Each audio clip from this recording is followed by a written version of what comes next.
Welcome everyone to the very first episode of Tales of Elordial, A Wound in the Wind. I am going to be your Game Master, Lachie James, and we are Myth and Mischief. So much excitement. On my left here we have Nat Norton. Hola. We have Joe Fergus. We have Symone Pearl, looking so ecstatic to be here. And we have Jack Simmons. Hey! It's me. It's him. You know me. You may recognise me and Jack from our other channel, The Game Boys Music, or The Game Boys, or The Game Boys Guitar, depending on where you're looking at us. If you've come over to check us out from there, thank you so much for that. We appreciate it so much. We promise there'll be a little bit of music in this. Maybe not ours, but there'll still be music. And you may have also noticed that, unfortunately, our third Game Boy, Cal, is not here. Due to scheduling conflicts, he has been unable to actually take part in the playing of this game, despite being one of the first 2-3 people, I guess, who worked on this together like 3 years ago now. Not to mention the intense drama between the three of us, but we won't. Yeah. We won't go into that. Yeah. We'll let The world's not ready for that. No. So he's been instrumental in helping get this set up, doing a lot of this set work around, and actually a lot of world building too, because he wrote a backstory that was ridiculously long. So who knows? Hopefully, maybe he'll get to show up at some point. But for now, this is the group. If you want to find us on our socials, they'll be in the description below. So I guess let's just get into it then.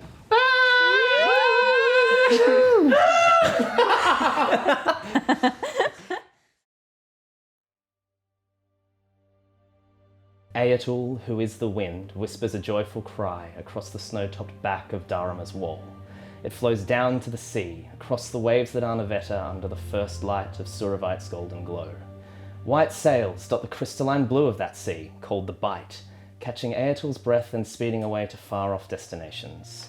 Some to the fertile land and military pride of Atiria, others to the chaos and clamour and opportunity of Sangaro. Still more are destined for Marvid, with rows upon rows of oars drawing them ever closer to its golden fields and vibrant music. Less obvious are the smaller ships destined for Vaetra, driven through the water by mysterious magics that they learn in their great sandstone towers and hidden academies. In the tail of that wind, a red-bearded man clutches a wide hat to his head and glances skyward. The last dusting of snow still rests upon the trees that tower above him, dotting the expertly terraced farms such that they never seem to break the flow of the forests around them. His donkey brays, and he subconsciously scratches it behind its velvety ears. Then he continues on his way towards the village of 10 Trees. The old dirt road travels through more fields, more terraces, thick with maize despite the snows they had endured, a sign of Zoshimetsu's favour. Then it turns uphill, past the mill pond and Molin's mill with its water wheel grinding down the maize gathered by the villagers to be made into bread, porridge and liquor. The road runs up towards Cathedral Mountain, at the base of which sits Fort Calgaria, a remnant of old Syracasia, built for a war long past. Now the dark stone of the fort is bedecked with flowers and vines, long ropes and bright orange and green banners in the traditional colours of Vernalia. The homes of the villagers too bear the signs of the oncoming festivities. Clotheslines decked in garlands of mistletoe, effigies of strange horned and winged creatures hanging from doors. Iron horseshoes nailed above those doors are upturned and decorated with little stones like eyes and smiling faces. Children roll around upon the village green, kicking a ball to one another and yelling in joy when it rockets past one team and up the hill in the direction of the near-perfect circle of 10 trees that gives the village its name. And now we're going to see who we're going to meet first. Okay. You got a glance, dude. The red-bearded man's cart rolls past a large stone building, one of only 3 in the village. Smoke billows out of the building's chimney. From the other direction, eyes begin to turn and fingers begin to point at an unusual-looking man walking downhill towards the blacksmith. Joe, if you would like to describe your character. Yeah. I guess so. You see a ruby red tiefling dressed in the attire of the guards of the town. Just casually strolling towards the blacksmith. At his side, he wields 2 short swords. Around you, the eyes of the village have somewhat grown accustomed to you because you've now been here for 2 weeks or so. But there's still, whenever you're out and about, your appearance does draw attention and you get a few people whispering. But as you approach the blacksmith itself, you see Bilfred, the owner of Firestone Forge, a stocky, muscular, bearded dwarf with this massive red beard, starting to get a little shoots of grey in it, looks up at you and goes, would he know you by... What name would he know you by? He would know me by Knives. Okay. Knives, my boy. Good to see you again. What are you here for this time? Checking on the order? Yes, Bilfred. I am here to check on the order. Excellent. Well, of course, Bishop is very on my back about this, and we're not really any further along than we were yesterday. I'm working as hard as I can, but festivities and all. Hardly going to be... in the background, as he's talking, you see 2 other people inside the building start talking, and through the open door, you can see a young half-elven man and another dwarven girl. Both slightly younger than you by a couple of years, but still people you have kind of been in contact with in your time in Trees. Emmett, the half-elven boy, and Fenelon Firestone is the blacksmith's daughter. They come out. Fenelon has this garland of flowers around her neck, which you sort of catching Emmett's eye can probably guess he maybe gave her. And they head out and interrupt your conversation with her. Hey, Dad, we're just going out to the festival for a bit, right? Knives! Good to see you again. Good morning, Fenelon. Morning. You're so serious. Have a bit of fun, right? Come on, it's festival time. Why are you still in your gear? Because I am working. It's not like anyone's going to attack us. Have you ever seen that happen here ever? I suppose you haven't been here. None of us have ever been attacked. That isn't a thing. It doesn't happen. We don't need guards. I am charged with a job. It is what I'm doing. And Bilfred. Perhaps after my shift. Bilfred goes, all right. Go along, Fenelon. Hey, looks at Emmett. Behave. He nods and goes, good to see you, Knives. You have to show a bit more of the sword sometime when you can. I give him a wink. And then he goes running off. All right. Well, as you can see here, the delivery for the logging camp is on schedule. Jost will be receiving everything he needs as soon as it's ready. I've already sent off the first shipment. I've just been working very hard on... there he is. Up the hill walks another man who you've seen a couple of times around town, Jules Molan, the owner of the mill. He walks up, hailing, kind of dark-haired, kind of shaky man, a bit nervy. Walks up and says to Bilfred, sorry, Ethel just sent me. Did you have that last part? We're having a lot of trouble getting the grain. They keep sending us grain and it's just not working right. Things just aren't grinding. And Bilfred, this is what's been holding up your order. I'll get that for you. Disappears into his building and finds comes out with this strange kind of metal, looks like a gear, kind of lever-y gear kind of thing. Hands it over to Jules and then goes, all right, and that'll be, I think that was 10 gold for that one, right? Yeah.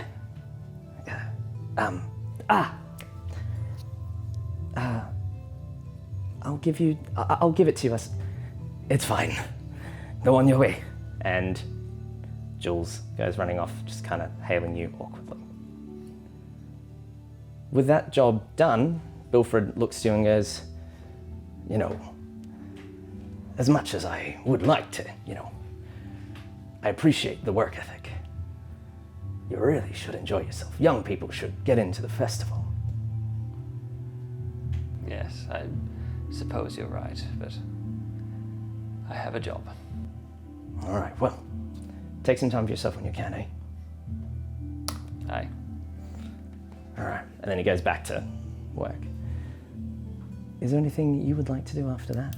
The festival is around, you could patrol, you could listen to them and start to enjoy. What do you begin to do with the rest of your day? Might take the long way back. Okay. Just kind of exploring around and having a look at it. All right. So you begin winding your way slowly up the hill back towards Fort Calgaria. Okay.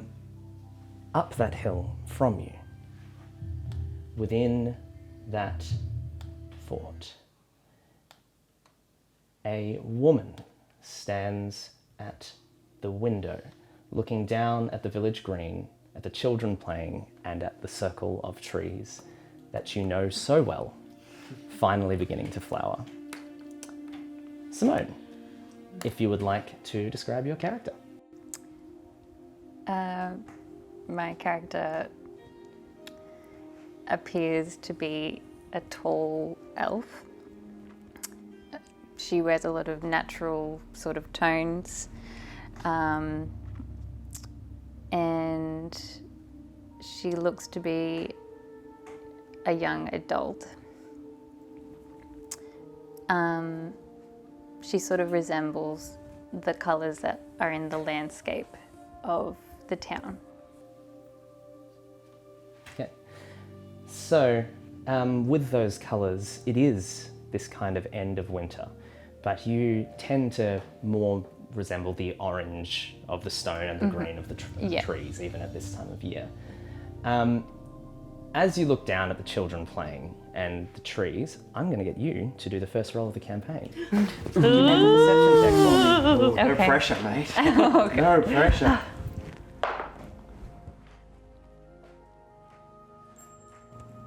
18. 18. Very nice. I know.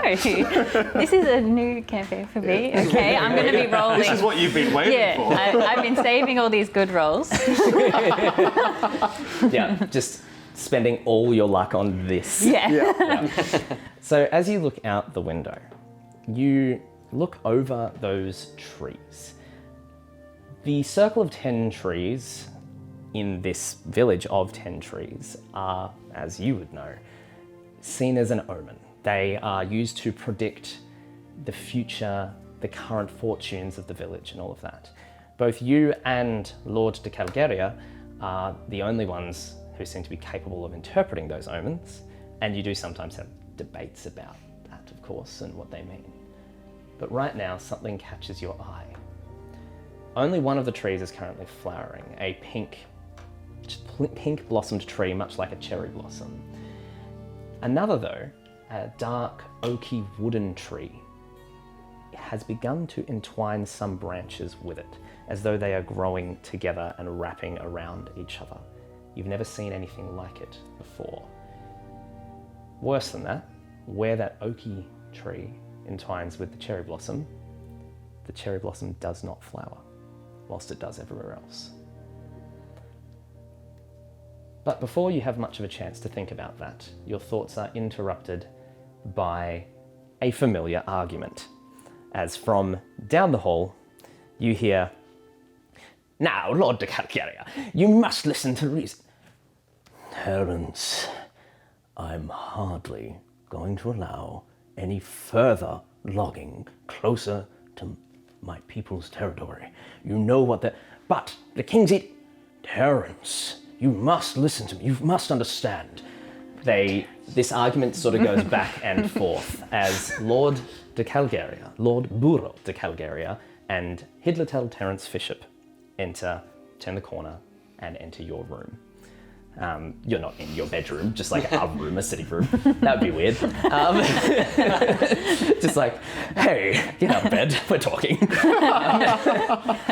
So as they enter the room, you see the familiar sight of Lord Burro de Calgaria, who is a very tall man, standing at, I think, 6'7", with large pointed ears, hairy arms, dark skin, hairy arms and legs, and a wide, flat nose.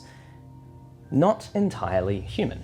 You know him to be at least partly descended from the local Furbolg tribe, the Latoiki fame. Terence, beside him, is also quite a tall man. He's just under 6 foot and rail thin, with a nose like a pickaxe and a tattoo of fish entwined together like chains wrapping up around his body and coming up to his neck, sign of dedication to commerce in Eteria. As they enter the room, Buro looks to you and goes, Juniper, good morning. Good morning. And Terence goes, my lady, you must make him see reason. It is not... The edict, and he holds up this piece of paper that you've seen so many times. King Tayuka, he has allowed Lady Kostroka, you know this. Get him to talk to his people. They keep attacking. They keep sabotaging our shipments. We've already had this conversation so many times. Do we need to speak about it on the day of the festival? Every day is another day lost where finance and money could be made. Every hour wasted in this conversation is more coin lost to the crown. I was chosen by King Tayuka to represent his interests. These lands have not had what you're wanting for hundreds of years. I think they can wait. Well, then they're going to have to bend to the crown at some point, aren't they? Or are you not part of this country? Lord Buro kind of looks at him and looks at you as he says that. We are, of course, part of this country. But there is the Accord, remember.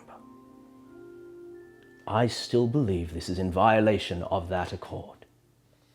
The Calgaria Accord clearly said our way of life is to be left alone. You were there. I was there. Juniper would know, right?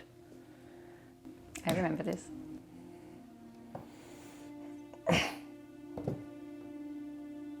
You'll both hear more from the king. Terence storms off down the hallway. Buro sighs. He's becoming a problem. Yeah, this is not going away. Perhaps I do need to speak to Forum. Maybe we need to try to find some kind of compromise before this gets ugly.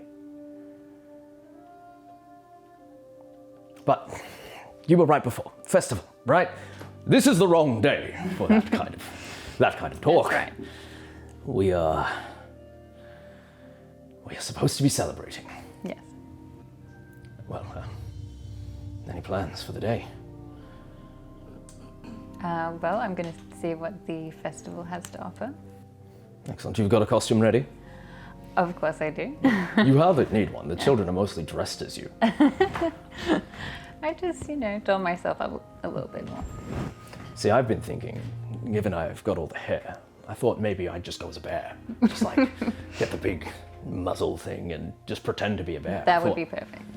Yeah. Might scare some people though. A little scary for the kids. Not, but then, what if...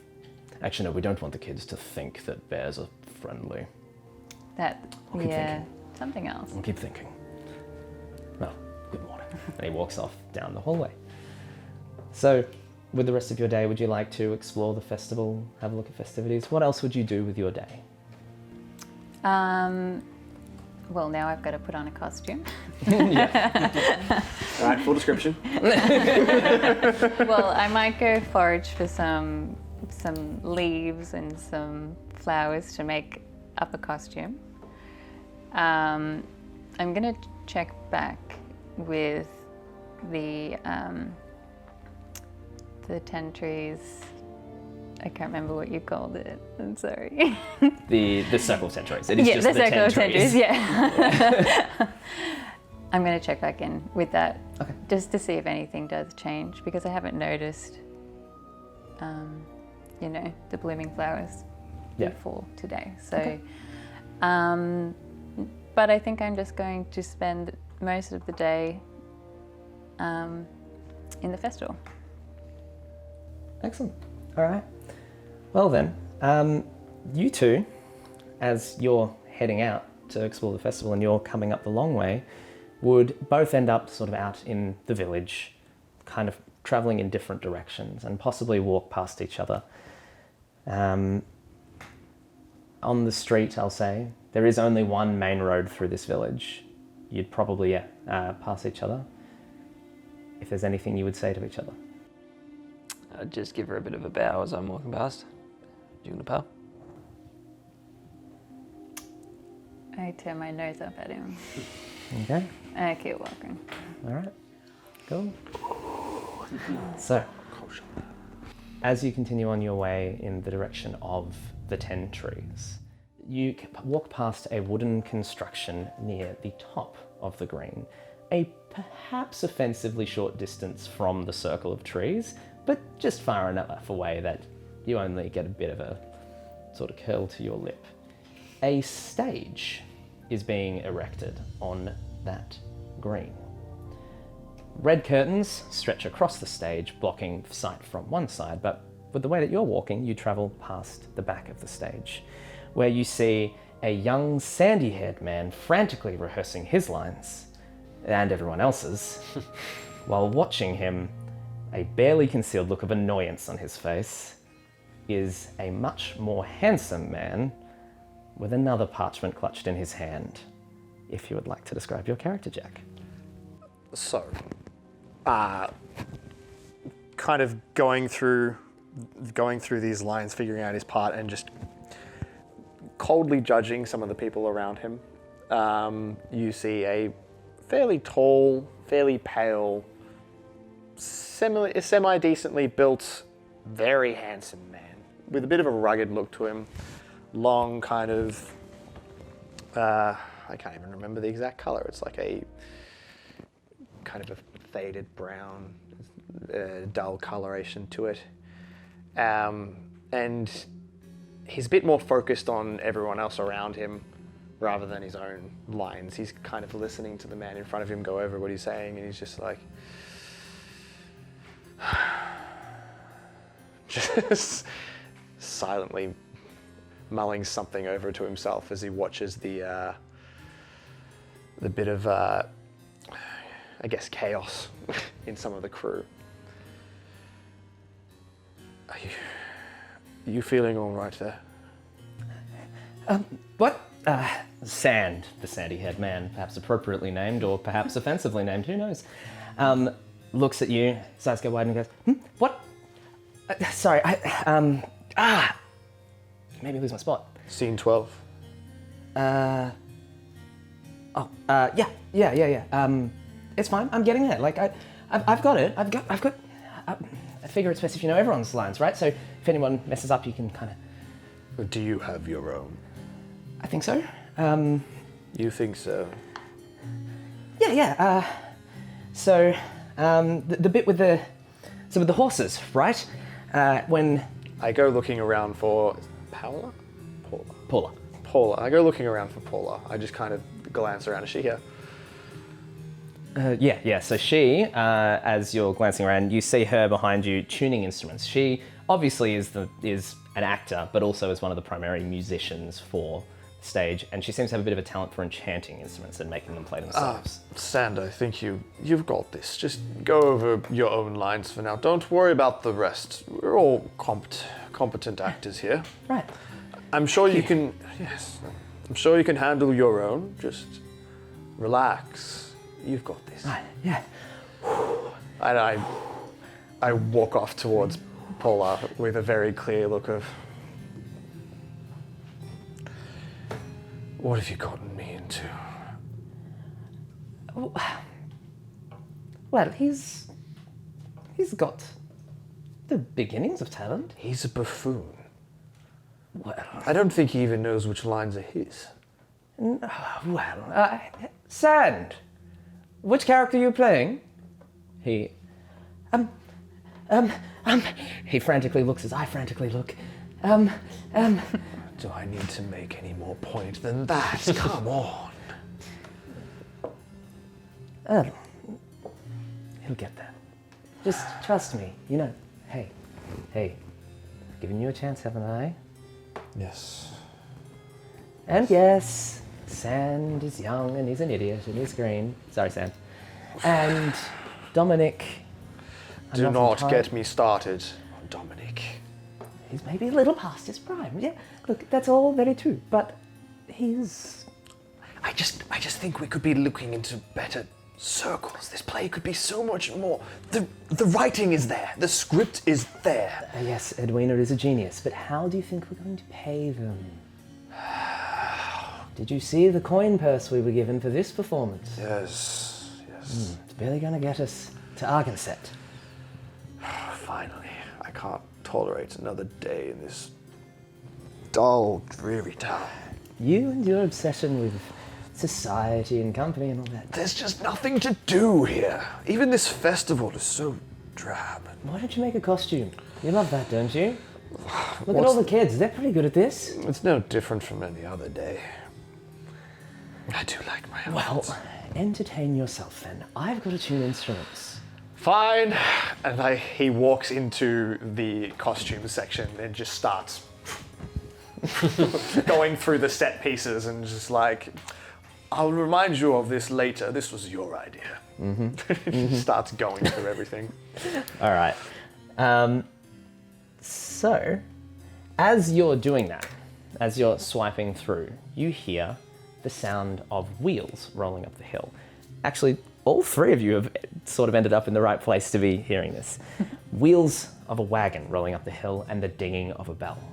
The cries of the children on the green suddenly go up with excitement and joy as you hear, "Alrighty then, everyone, I've come with goods and all the things you could want." And then you hear much like a particularly famous character who arrives on a wagon, the sounds of something that sounds like a small firework going off from the back of this wagon. I just grab like something reminiscent of a scarf and just kind of fling it around and go to check out what's going on. As you peek around, you see a very short man, 5'1" potentially, with red beard and red hair and this wide-brimmed hat, steps down off this wagon pulled by a donkey, absolutely laden with just everything you could possibly imagine that looks interesting. Whether or not it is interesting is a different question entirely. And he seems to be, as the children come up, he's handing them out these little knickknacks and toys, and they'll throw him, a copper piece here and there or something like that. Small portions of money, their pocket money given to them by their parents as they're handed this stuff. He sees you peeking around and just tips his head to you with a broad grin. Fancy wares you got there, my friend. Why, thank you. I came a long way, found them all myself. Can I interest you in anything? From where, may I ask? Oh, on the road, been on the road all the way from, now where was I last? So I did travel through Fort Howell. Not much use for my wares there. They're all very military, not much fun. But I came all the way up from Marvid, stopped in all sorts of places. It's been a long journey. I'm sure. Do the items that he have look Marvidish at all? Some of them. So, yeah. Anything that I may take a gander at. It all looks quite fun. Of course. Have a look around. Maybe, he picks up this hat that just has like tassels that are like a foot long. Eh? How ridiculous does it look? Pretty ridiculous. It's maybe fashionable if you're like on that edge of high fashion where it kind of is supposed to look ridiculous. I'm sure I can do something with this. Yeah? Why not? All right, that'd be a copper or two. All right, there you go. I found that in, how there's those strange people that come in out of the Kelliaston Expanse, right? Right. One of them sold me that for a shoelace. I know. I don't know why he wanted a shoelace, but he did. I suppose there's many useful things that can be done with such. Right. Funny enough, Just kind of mulls it over to himself. someone did show up dead later that day, strangled. That Anyway, that would be quite impressive. Terrible. It was a good shoelace. Terrible. Of course, terrible. But, What was your name anyway, sir?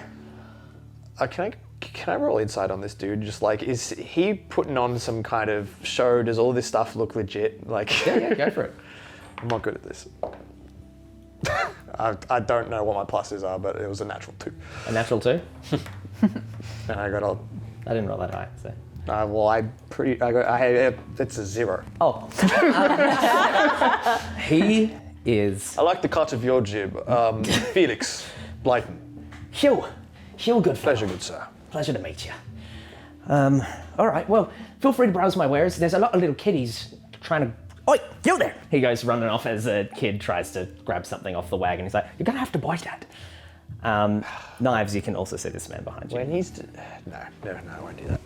So Knives had started making his way back to the central keep, and upon seeing Terence leaving in a bit of a huff, who I don't really want to deal with that, kind of just turns back around and walks towards the commotion. Yeah, Terence doesn't see you. Cool. So you're just walking towards the merchant? Yeah. And he, as he... Give me that back. Now, stealing is bad. And see this fine... Oh, very fine guard here. Interesting. Now you're a curiosity. Hugh, good fellow. And you are? Knives. Knives. Like a cutting implement. Exactly. All right then. I guess I'm you're dashing. extremely dashing. Two very dashing young men here. I'm all a flutter. And then he turns around and looks at the wagon and goes, anything I can interest you in? Maybe pulls up, like, just seemingly out of nowhere, this very ornate looking dagger. A knife for a knife? I've got my own things. He pats the All swords on right, his no side. worries. With a flourish, it disappears. Well, feel free to keep browsing.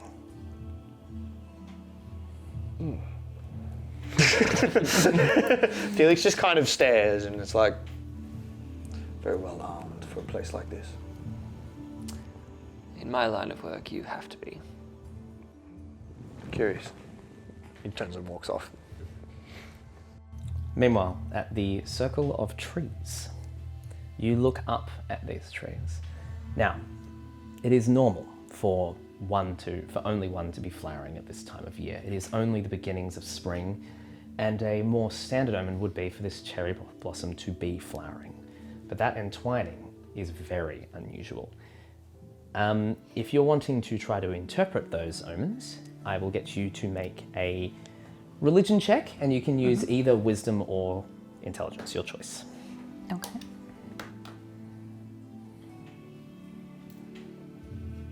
Actually, you draw... Yeah, I'm going to let you use charisma. Okay. So a charisma religion check. Okay, sure. I didn't do very well. Take it back. Take it back. 12. 12. 12's Yeah. not bad. Okay. 12's not Yeah. bad. What a 0 before. Of the omens you can make better out, you are seeing omens of healthy growth and harvest, and generally good omens. You would believe the weather's going to be fine. Then maybe some rain or some wind and some not great times, but on the whole, everything is looking like a good, normal year. But the dark oak and this cherry tree are becoming entwined even at the roots. Their branches wrapping together and not blooming. For you, as you look up, one of the blossoms from the tree falls out and lands in the palm of your hand, where it withers and dies. You, with that 12, cannot interpret the omen, but you do get the feeling that something is very, very wrong. Beyond you, I'm going to first of all get you to roll a stealth check before I do anything else. It sounds like a big one. All right, bear with me. This is me counting. Nat, the 25. Yeah, it's not. 25. It's going to be fingers all the time. Beyond you, entirely unseen by you, in the trees, also looking through the trees at this most unusual looking figure, who perhaps even looks more familiar to you than the others would, is another person. If you would like to describe your character, Nat. Well, I am currently hiding behind a tree. I'm dirty. I am very furry.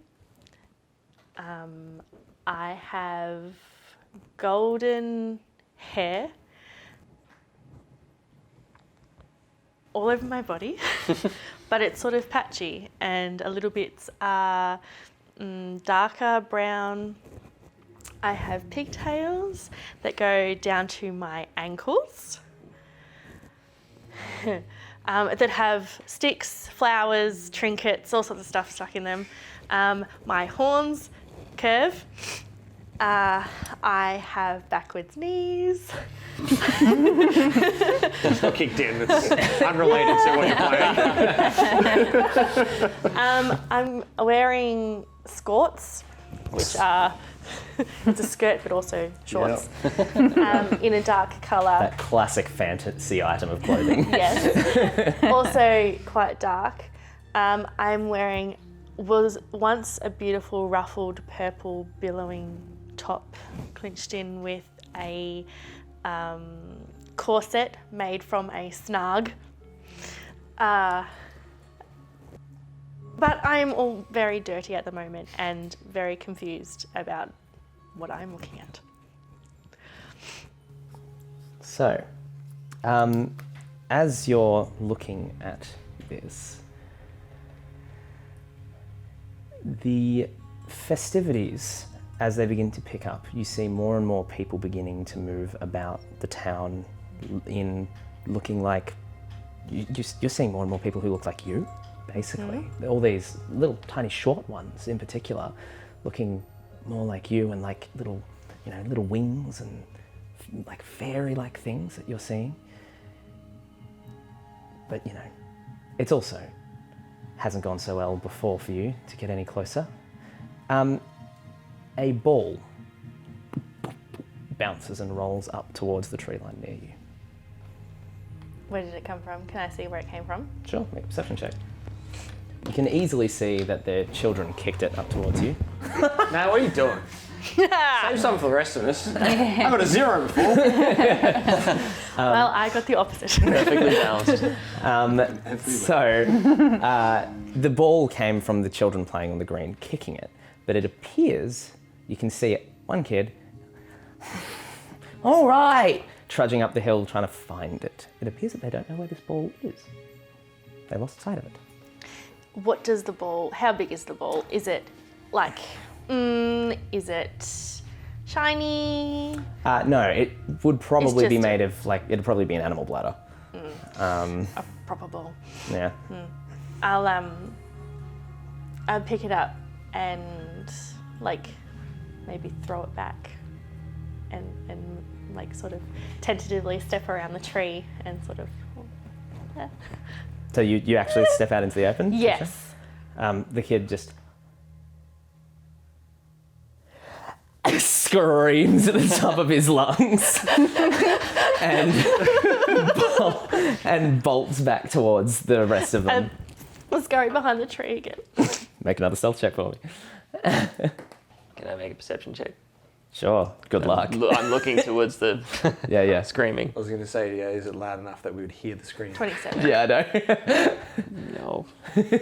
Yeah, anyone can make that check. If anyone beats a 27... I actually rolled got a really well. 7. I rolled a 17 What check plus were you making? things. Perception. But Perception.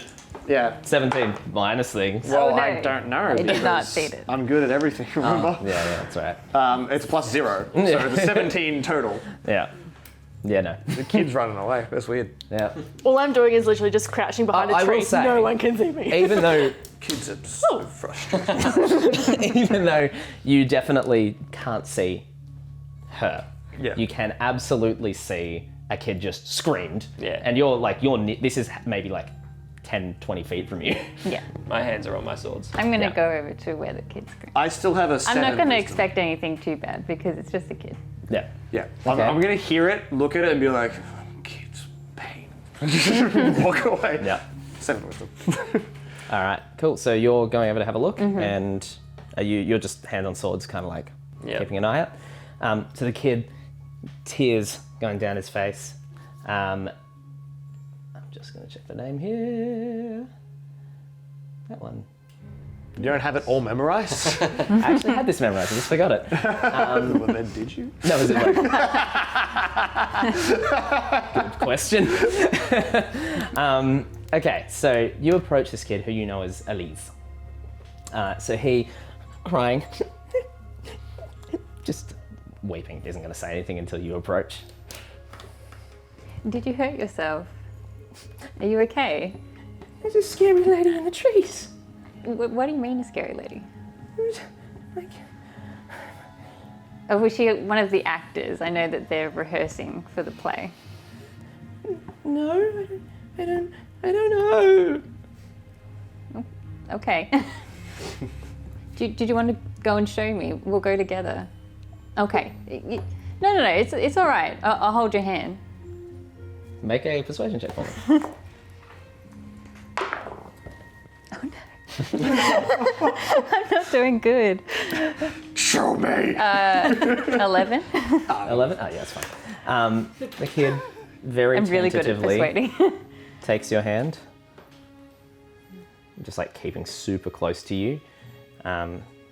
Lets you walk to the tree line and just kind of tugs you when you're going the wrong direction. And then just when you're in the tree line, so like not even gone to the place where he screamed, he just... She was over there. All right, let's have a look. There's probably an animal or someone that's gotten lost. I have a look. All right, so you can walk up and you can make a perception check if you want. Are you going to try to remain hidden? Yes. Okay, then you don't need to roll, you got a 27. I'll actually, you know what, roll again, but roll with advantage, and you can just roll. You just don't exist. Ooh, okay. I'm going to change which one I'm using. Oh, God. I got a 10. 20. Yeah. Dirtier. Yes. Yeah. Yeah. Doesn't appear to be anything there at all. There's no one there. They're at least gone now, whoever was there. But if they're gone, they might come back, right? Oh, I think you were just tricked by the light. There's lots of people in sure? costume here today. Yes, I'm sure. All right. Yeah, let's go back. We'll see what performers are around, okay? All right. He goes back with you, but he keeps like looking over his shoulder. He's pretty shaken. I watched them leave. Ominous. Meeting the villain.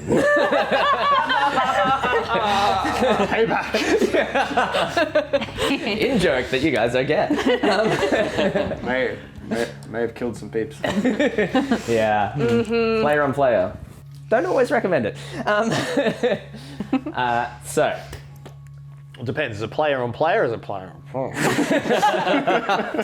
You're just lucky we were behind. Player on player is a whole other story. All right. So I would have launched across the table. for the rest of the day, what would you like to be doing for the rest of that day? I want to check out the town and see why all my peeps are down there, Sure. Okay. or like what's going on. Yeah. So I just want to watch. I'll just get you to make like an investigation check for that then. And you're just, what are you doing now that you've seen Terrence is in a bad mood? I'll have to go and see him at some point. But for now, I might try and find Emmett. Okay. Cool. Yeah. And Juniper? I'm just going to spend the day with the festivities. Cool. Great. I've gone back to rating the costumes and making the most elaborate thing that I can. No one will best me in costumes. Excellent. Okay. We'll see. Can't match me, John. All right. I think we're gonna need a maybe disguise kit check for that. I reckon. Got a costume off. What's that, dexterity and proficiency? It's a. Nah. I'm gonna call. I'd say this is charisma. So. Proficiency. Yeah. And do you That's have a shit roll, though. With proficiency. do you have proficiency in disguise kit? I do. I doubt it. Then In just your tools charisma. section. Why would I? It'd be in tools Where? Where's your tools? down there. Yeah. Oh. Fingers. No? Then it's just charisma. Okay. It's cocked. There's but I don't know if I want to. No, I have to, don't I? I don't want to roll that. I would say as well, a homebrew rule that I often use, and you're going to get a lot of those. Don't at me. Do. You do also have proficiency in performance. I don't know if I'd allow advantage in this case, but sometimes I will do that. If you are making a I have check to where roll both a again tool anyway. and a skill would apply, you roll with advantage. Okay. So, So not in this case. not in then? this case. I gotta roll I'm again saying. anyway. Yeah. So it's charisma and proficiency. Yeah. That is a 23. 23.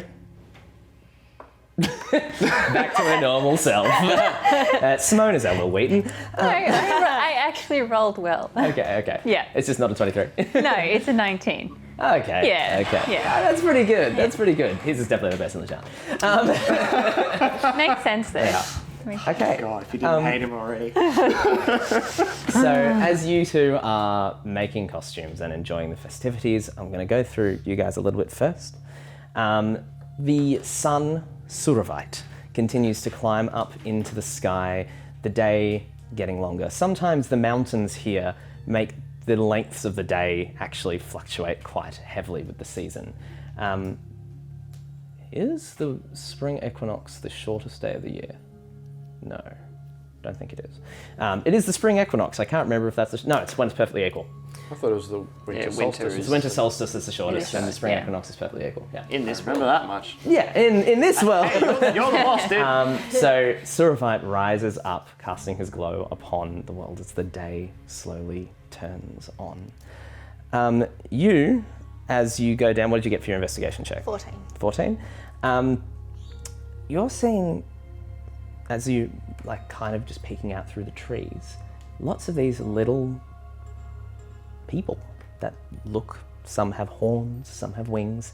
Can't really tell much more than that. They just seem to have come out of nowhere. What you do see as well, though, is that there's people nailing iron above doors and putting little stones in it to make smiley faces out of the iron. And all sorts of strange garlands of mistletoe as well. All these things that you're kind of set off your I don't like this radar. My I don't like this radar is pinging. Yes. Marking territory. No.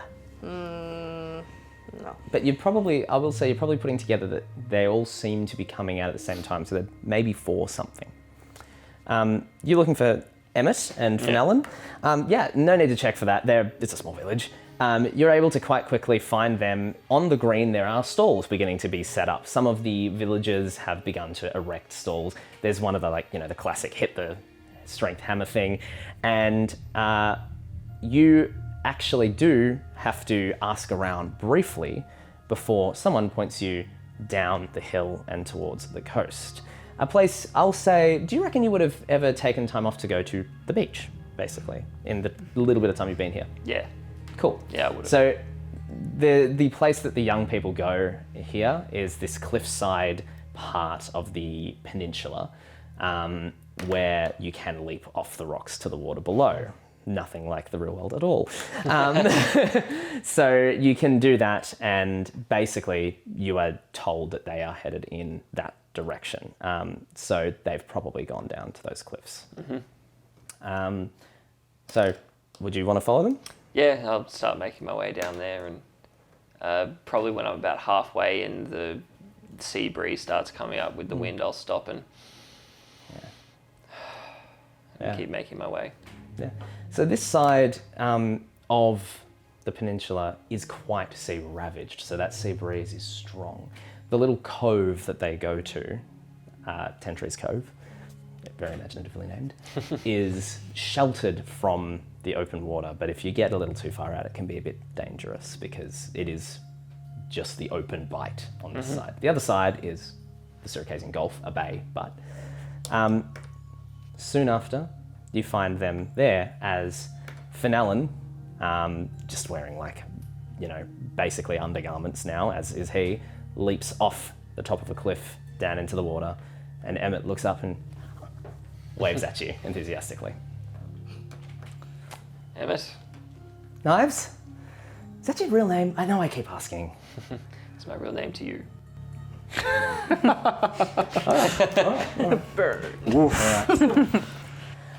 What, you gonna jump? Not today.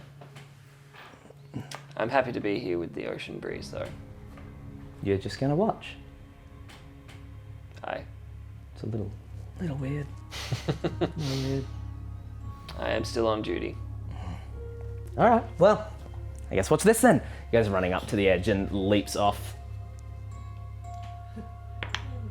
Belly flop, belly flop, belly flop.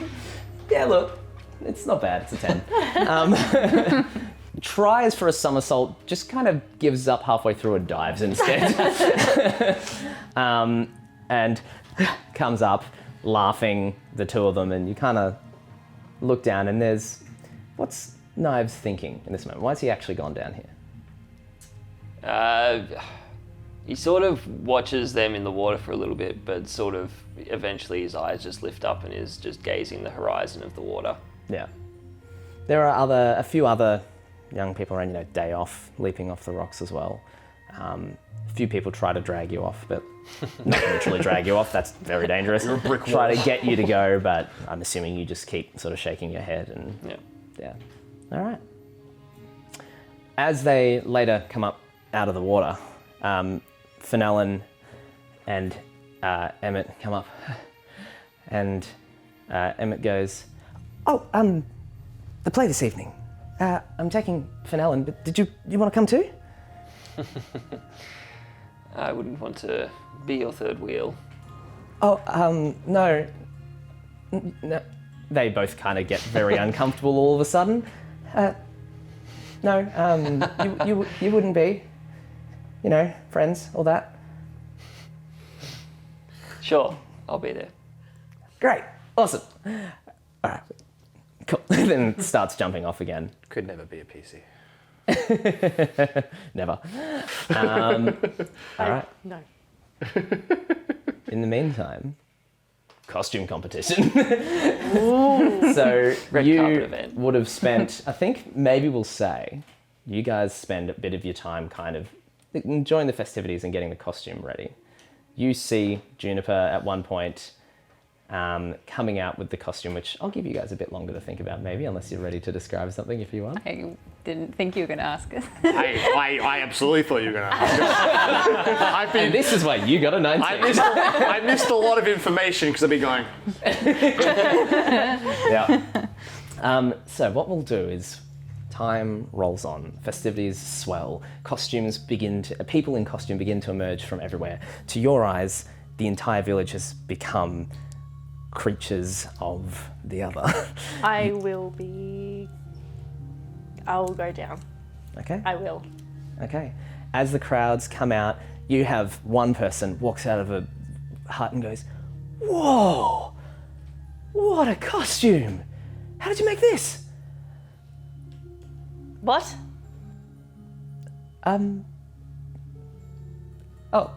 Sorry. Sorry? Wow, rude. And goes walking up. Stop it. And everyone kind of moves around you. A few of the kids go, looking amazed and excited, and you see the little kid who screamed before just kind of moves past you and glances and then runs on but doesn't take much more notice. Juniper, you emerge from the fort with your costume ready, and If Felix notices Juniper, I was about to he say, I waits. feel like you've He been, waits. You've been watching it. Yeah, so you're like... He wants to see what's happening first. Cool. So, throwing you in the deep end. Okay. What are you wearing? So I added a bit of height to the taller shoes that I had. So I'm much taller than the already very tall height that I had. I've created a big long skirt out of just natural debris that I've found. And because of that, I really stand out amongst the crowd more than I already do. And I've created a headdress as well. Something quite like abstract, but still out of this natural material. Felix just kind of watches for a moment, takes in, has his moment of, he admires good taste. It's good. Yeah, it's good. Felix is also one to hog attention. Before I do, quick question, can I, without going too much into it, can I just get the basic genre of this play that we're putting together? Okay. It is a, like, it's a satirical comedy. Like, it's very magic oriented. There's a lot of like weird creatures and things like that. At one point, there's horses with teeth, like sharp teeth. I think horses do have teeth. Yeah, they don't have like, I don't know what you're talking about. Like shark teeth. yeah, like Shark horse. fangs. I'm pretty sure I did just write horses with teeth because apparently I don't know what Because you horses are. thought horses didn't have teeth. They just gum. They all have dentures. All of them. Better. Oh no, I said fanged. It's fine. So to start, Felix just kind of peeks his head through the curtain and starts kind of almost like painting dots into the air and just sprinkling little sounds of very high-pitched bells among the audience just to kind of get people's attention, get them curious. This is like ding, ding, ding, ding. Very ethereal with his minor illusion prestidigitation. And then he steps out, he kind of throws open the stage curtain. Paula probably has no idea what's going on. He just throws open the stage curtain and you can see that he's kind of makeshifted. Felix, beforehand, was wearing a furred cloak that he kind of keeps on him at all times. He's attached a number of ribbons to the back of it along the collar to almost have this like waviness to it as he throws it around and it just splashes through the air. Bright golds and reds. He has this swashbuckler's mask that he's put small fake jewelry along. He's taken this hat and maybe with a bit more coordination with, what was the guy he bought it from?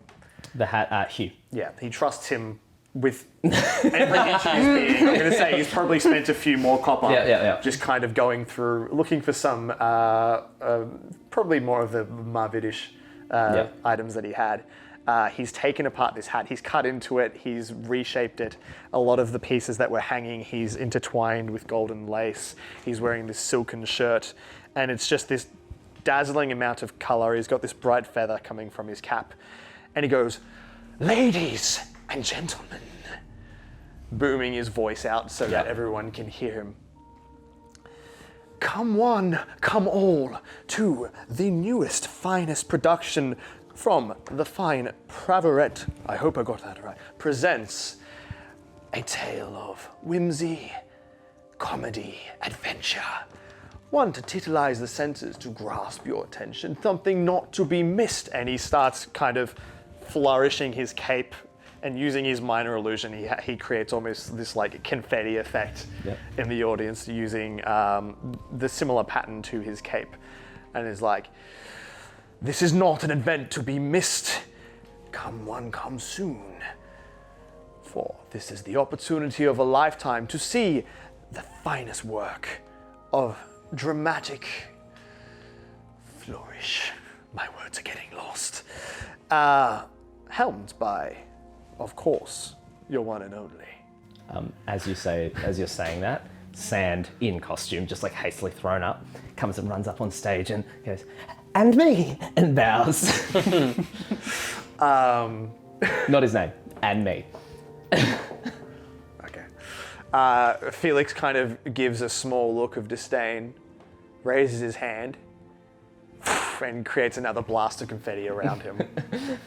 Considering doing something very different, he gives him this moment to shine and is like, "Do not miss the opportunity of a lifetime, boys, girls, gentlemen, ladies, all shapes and sizes.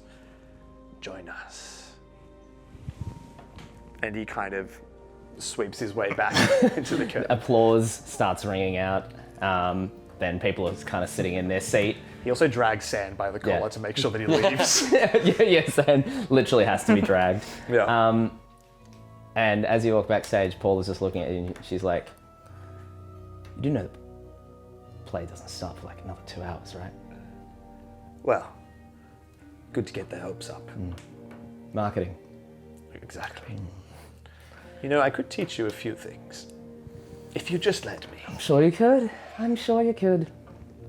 Not that you need it. And he kind of, it's just them. He still flourishes his cape and walks back into the costume tent. So, as this festival is drawing on, we are going to go to some festival music. I'm not going to do that. Stop. So, as everyone from the village is now out and about and enjoying these festivities, you flinch back a little bit as you pass some places where there's actively iron and mistletoe about. And slowly, the stage is completed. Sand, sweating, begins to panic.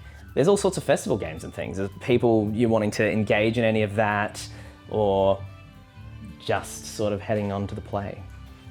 Felix is going to buy Sand a single drink to try to calm his nerves. Okay. You look like you're turning a shade of white I've never seen in my life. Another moment and you might fall over. Get some liquid courage into it. Just kind of throws it back. I like it. 1, 2, 3. 1, 2, 3. Just kind of doing a breathing exercise that Paul has showed him ages ago that he always does. Yeah, slower. Juniper, you see Buro now at this point has come out from the fort and is moving around, and everyone in the village loves him. The kids in particular. He's this big, friendly, kind of bear-like man, and went against the idea of the bear, thought maybe that's a bit too frightening, and instead has gone for some kind of giant cow. So he's just kind of, where he has his like hairy limbs, seems to have like rubbed clay into it to make like cow spots. He's put this big nose on. It's not that well made or anything, but he just looks like a giant walking cow. And all the kids are just loving it, and they're all running over to him like, "Buro," and he's like, "Yes." Like really enjoying it, but in his very slow, calm kind of way. Terence, on the other hand, is out standing around tapping his foot frantically, and finally, after a while, sees you and goes, "Nice." Did you find out about the shipment? Yes, it is still on its way. Right. Not quite done yet. Right. Same as yesterday, same as the day before. Well, I hope he's getting a move on and he's not prioritizing other things like that mill or anything else that needs to be, well, not needs to be done. Nothing is quite as important as the king's edict. And I am blessed to be bringing that here. Oh, sorry, you're still here. Just make sure you keep an eye out. There's a lot of strange creatures about. So, had another run-in with Juniper, did we, this morning? Hardly. No. Of course not. She'll come round. As a Buro. They must see the value of my hosting. And King Tayuka's word. It'll happen. They'll come round. Just kind of glances across the crowd at Juniper, and eyes go narrow. May I suggest They're just staring Hitler at you. catch more flies with honey than vinegar? But I'm not trying to catch a fly. I'm trying to catch a log of wood. Lots of them. Very true. Very true. Hadn't thought of that. And you can't catch those without an axe. You should really start carrying axes instead. That might have made that metaphor work better. Well, just keep an eye out on everything. Aye, sir. Those furbolg have been getting mighty rowdy. You know, can never be too careful. Then he just kind of stands there awkwardly next to you. Well, I might go and inquire with Bilfred on the order again then. Yes, of course. Excellent planning. You get on that. Okay. You see, he does start to kind of tap to the rhythm a bit and then shakes his head. I give him a bow and turn and walk away. Yeah. As you're walking away, you see Emmett and Fenelon. And straight to them. They are they're going around. Emmett's trying desperately to win the strength thing to try to get some kind of I'll say sewn together kind of doll for Fenelon. She just looks at you and goes, I don't even like the doll, but this is quite sweet. How's he done? The thing goes, woo, just about halfway, and then falls back down. She goes, it's pretty much the highest he's gotten. Come on, Emmett, you can do it. Yeah. That's nice.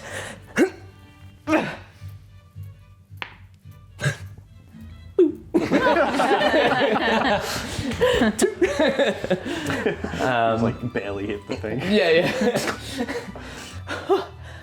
Okay, I think I'm getting there. Do you find yourself amid all this festivities and craziness? Yeah. Nothing like what you've seen in your time No. yet? So I'm going to try and find something to eat. Something to eat? A cart that sells, obviously there's Yeah. going to be food. So there's Hugh's cart is rolling up and there's food there. There's some tarts and things on the side. As bizarre as that is, every time you look for something in this cart, he seems to have some. Then otherwise there's lots and lots there is so much corn whiskey here. It's the kind of party where, there's the occasional 12-year-old who's maybe managed to sneak some from somewhere and is pretty drunk from their one sip of it.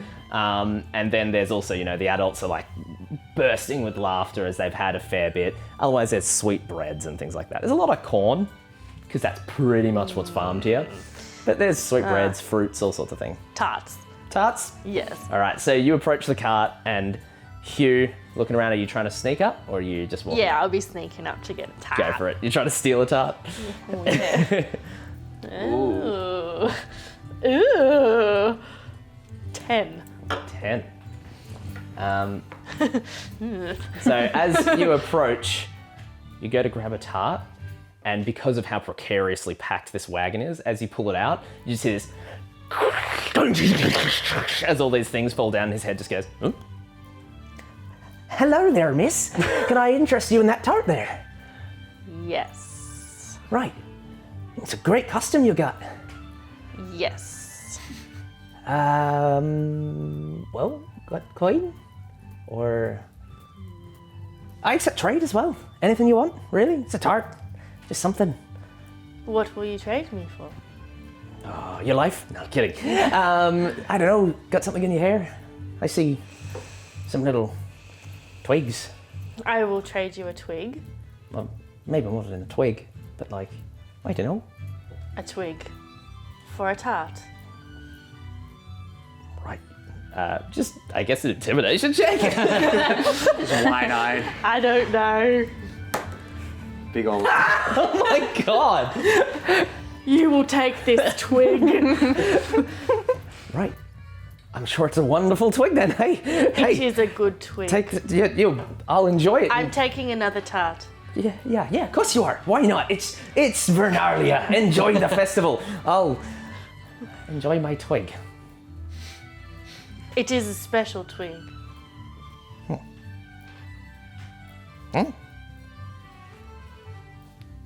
Starts like waving it around, seeing if it does something. Did you knock? What happened? Did you knock the thing over?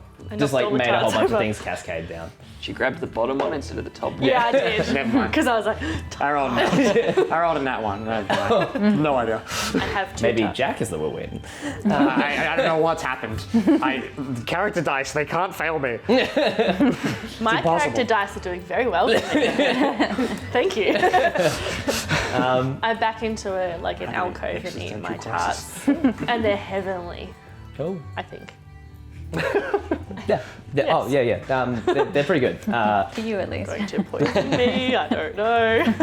No, they're pretty damn good. Especially, it's been a while since you've had food so like long, I that. said, Juniper, you have one of the farmers, a farmhand from Landown Farm outside town, where Emmett works as a kind of guard protector type. Comes up to you and goes, "My lady Juniper, so we've been having some issues. A whole bunch of bread went missing, just like a couple of loaves. Okay. I don't want to accuse anyone in the village of having, stolen something, but Who are we thinking? I don't think we're accusing anyone. Right. Well, there's been a lot of outsiders brought in. Yeah. At this, another person nearby sits up, Bella Thessarian. She's another villager. All these outsiders, they're trouble. You mark my words. I lost Jeremy, my goat. Oh, He went missing. I have no doubt that it was an outsider that did that. Yeah, I think that knives. He's got the whole devil thing, and they use goats in their rituals and. Do you know that for a fact, or did you see him do that? Of course not. No. He's sneaky.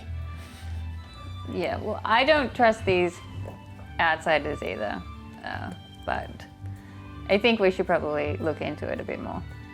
Well, of course, and I will trust you absolutely. Yeah, I'll keep to find an the eye culprit. on it. Yeah. Just when it's kind of nods across the crowd at him. When it's him. Do you remember I said so, right? I'm gonna keep my eye on him. Good. The farmhand goes, okay. Do you think he took the bread too? Maybe. Okay. And you're going to deal with it? I don't need to. I'm going to deal with it. I'm going to do it. Don't even worry he's a bit about scary. it. I didn't. He's got I swords. know. While they're talking about me and watching me, I think it's my turn for the strength. Yeah. Go for it. Just the strength? Wow. Yeah. 11. Okay. Because it was one arm. Still pretty good. Still pretty good. Boom. Better than any that Emmett had done. So it's still, and just kind of flinches back. Okay. Well, thank you. Goes walking away. Great. So the evening draws on, engaging in the festivities. Emmett and Fenelon draw you to a seat that is being sort of on the green. There's no actual seats, just everyone's sort of sitting cross-legged on the green as the sun begins to set and Suravite's glow dims on the horizon. It becomes time. Time for the play draws closer. And Paula looks at you and goes, you nearly said my intro word for word. Just earlier. Well, it was well written. I didn't think you read it. I thought you just were always going to, make up your own grand performance. Well, look. Sand is, I'll put it as it is, he's a bit incompetent. but he's got the right mindset. Um, It's good to know what the other actors are doing. all right. Well, I guess you can introduce it again then. It would be my pleasure. He doesn't even change his outfit. He just kind of brushes it off. Yep. I'm guessing he says the same thing. Yeah, I'm sure he probably pretty much does. Yeah. As you're coming off, like finishing that up, she just mouths at you. Do it, begun. The name of the play. Oh, right. Okay. I think he's going to take his loot with him. Yeah. This is... Yeah, cool. That's Felix. Cool. Unless I'm going to go over all the same. No. He makes the same presentation, this time getting the name, remembering what the actual Yep. play is called. Do it, begun. The Ethigan. Yep. By E.A. Post. Yeah. And he dazzles and delights. Probably less of the magical display. Oh no, he's got his loot in hand. Yeah. He makes a few minor image explosions, some shocks of confetti and light, just to kind of, mostly around the kids to get them excited about what's going to take place. Yeah. And as it draws on, he does a big flourish and bow. He's going to take a quick second to just survey who's in the audience, at least any faces that he might recognize. You see, I'm assuming are you staying in the audience? Mm-hmm. Yeah. Yeah. So you see most of the familiar faces. Hugh is absolutely watching. He's like front and center, like looking all kind of excited to be there. Yeah. Bulro is sort of in the middle with as many people around him as possible, and you can see him clearly because he's like a head taller than everyone else in the village. Yeah. And Knives, I don't know if you've ever met Emmett or Fenelon, maybe seen them around, but Knives sticks out. Yeah. As everyone's gathering on the green to watch this play, what is your I'm character doing? going to go and look at the doors and what they've done with the iron above that. I don't understand. Okay, so you're not gathering around to see the spectacle with all the magic and stuff that was happening there? Yeah, but I want to do that on the way. Okay, so So you're... it'll be like just want to look at them and then go and have a look. But I'll stand in the back for the play, Sure. like kind of hidden. I'm going to get you to make a religion check for me. What is with your rolls? 19. Oh my gosh. Okay, yeah, Yeah? you've... So painful. These are signs used to ward away Fae. That's what I was. Iron over a door is supposed to mean you cannot pass through it. Mistletoe is supposed to mean you cannot pass under it. Lots of signs to ward away Fae. And with that 19, Venalia and all of the equinoxes and the other one, solstices, are times of power for the Fae. So this is basically a festival for warding Fae away. I'll go and watch the play. Were you hiding or just kind of sticking to the back? I'll just stand at the back. Okay. I feel like I don't need There's a lot of people dressed as like different looking things. Yes. So maybe roll a perception check if you I did. want. It was a 13. And I'm just trying to see if I noticed. I'm not hiding, I'm just standing. Yeah, I'd probably say because of the distance, Yeah. you maybe Kind of notice blends in something's a a bit bit. weird, but you're not like... Yeah. Yeah. I don't know if you'd find it weird, but I You maybe imagine- just think it's a great costume. Yeah, well, that's kind of what I was looking for, but Yeah. I think it's a bit hard to tell from the distance. Yeah. He takes in the people that he's familiar with, takes in whatever information. At the very end, he kind of looks over at Juniper and does a little tip of the hat, Yeah. and then walks back to back behind the stage. Yeah. All right. So, with it announced, and everyone's seated, silence comes over the crowd slowly as the curtains draw. The play is a comedy. It centers around a performing troupe played by the three male actors, Felix here, Sand, and Dominic, who are travelling to perform in the court of the Fairy Queen and get into all kinds of trouble on the way, In one court, the handsome bearded actor gets into trouble for sleeping with a princess, and they are all forced to flee after the queen comes after them. In another, they find themselves in a swamp, forced to perform and dance for an evil hag who threatens to eat them if they ever stop dancing. They get away by singing her a lullaby that causes her to drift off to sleep. Later, in a wide open plain, they find sentient fanged horses, because horses have teeth, that can't stand the sound of pan flutes, which they use in a desperate attempt to escape them as well. The musical accompaniment to the play, largely played by Paula, and when she can't play it, enchanted by Paula, who's something of a spellcaster as well, is almost as good and ridiculous as the performance itself. Driving, danceable music of fiddles, lyres, and pan flutes. You probably get involved in a couple of little bits as well. Yeah. At times, the audience get up and dance along, if any of you wanted to dance. I would be dancing. Yeah, so you absolutely see this person, a great costume, dancing away. I think he would admire and try to put together what the costume is actually supposed to be. The peculiarity of it has grabbed his attention. Yeah, okay. You know what? You could make an intelligence check to see if you recognize the creature. And I say an intelligence is in pick a skill. So whichever intelligence, yeah. It'd be like religion would work, history would work. I have investigation. Less so. Yeah, that's all I got. So just straight intelligence. Yeah. That is a 13. 13? Okay. You've heard of fauns and satyrs before. There's lots of people around dressed as them. This is just a really, really good costume of a satyr. Okay. Yeah. He kind of, in the midst of playing this music and this Like, dance, I think he you're kind standing of there going. Yeah. slyly into it. Yeah, he's kind of matching rhythms and just kind of admiring from afar. Yeah. Emmett and Fenelon are getting super into the play. Emmett in particular is just enamored by the whole journey. He's like, I want to do this. Maybe less horses, but I want to do this. And yeah, I don't know how you guys are all feeling about it, but it's good so far. I'll get you to make a performance check, actually. See how I'm you acting. feel. Yeah. That's nice. Shockingly, You I are have a feat that gives me advantage if I'm acting. That's the actor feat.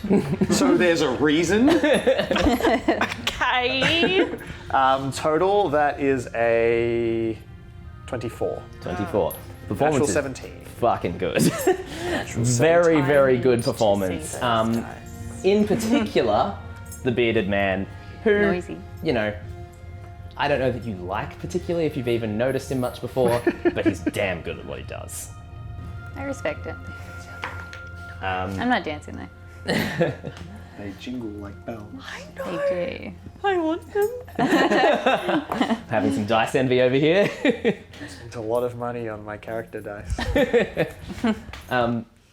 On the surface, the play is light, fluffy, meaningless fun. But part of the reason you liked it is that it slowly becomes apparent to the audience there is something sinister happening. As the troupe approaches the court, slowly the reactions to their performances become different. People stop laughing, stop having fun, instead looking on and closing doors to them. Rather than the wild, danceable music of before, it becomes sinister and repetitive and almost boring, the music. The shift in the crowd is palpable. People return to their seats. By the time they reach the Fairy Queen's palace, the curtains of the stage have been drawn nearly shut, revealing only the center third of the stage, creating a strange, oppressive feeling. Cold wisps flow from the left edge, which you can see as Paula just kind of minor illusioning and you flicking it out whenever you can to create it, while tongues of fire lick out from behind the right. In the Queen's court, they perform their song. She claps and laughs appropriately, and the characters are showered with praise. It seems a return to normal. The curtains draw back some, though not all of the way, and they party. Then they set out back home. The creature, or the person that walks on stage, I'm going to get you to make a perception check for me as the Queen comes on stage. 14. It's a fairly inaccurate depiction of Titania. Looks pretty human. It's got like orange hair and stuff. It's like, doesn't really look that much like her.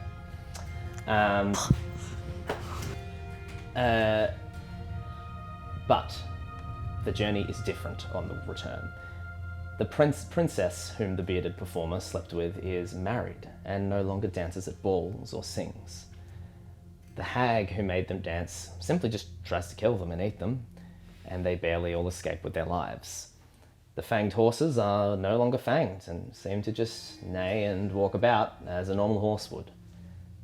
The curtains draw tighter and tighter, like walls closing in around them. There are still jokes, but they become darker, edgier.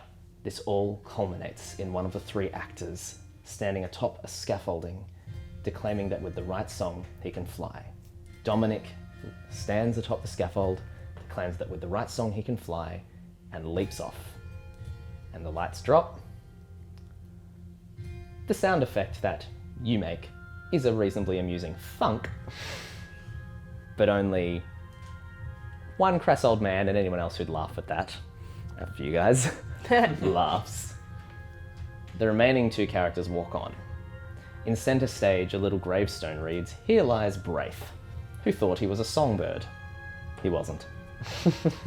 The curtains draw tighter and tighter till only a space of a few feet remains. The two remaining troopers sit around a campfire.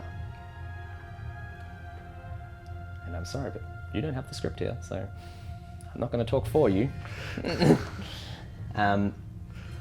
Sand, Edda, sits opposite you at the fire, being conjured up by Paula, so it doesn't actually set stage on fire. What do you think happened to us?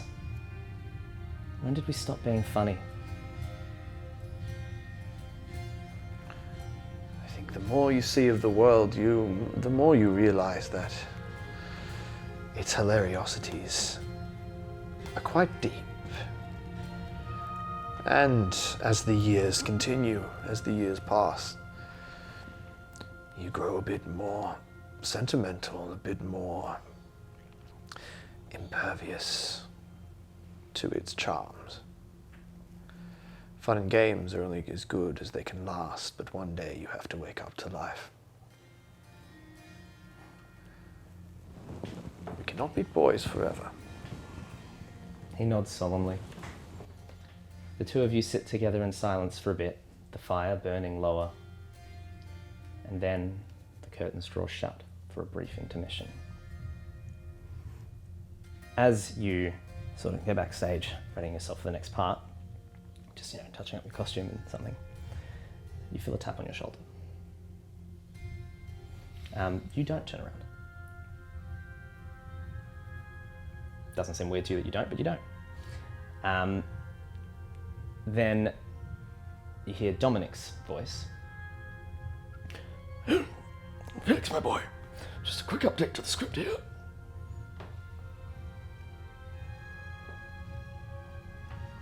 It's pretty close, it's just a few edits and such. What does Felix think of the changes, I guess?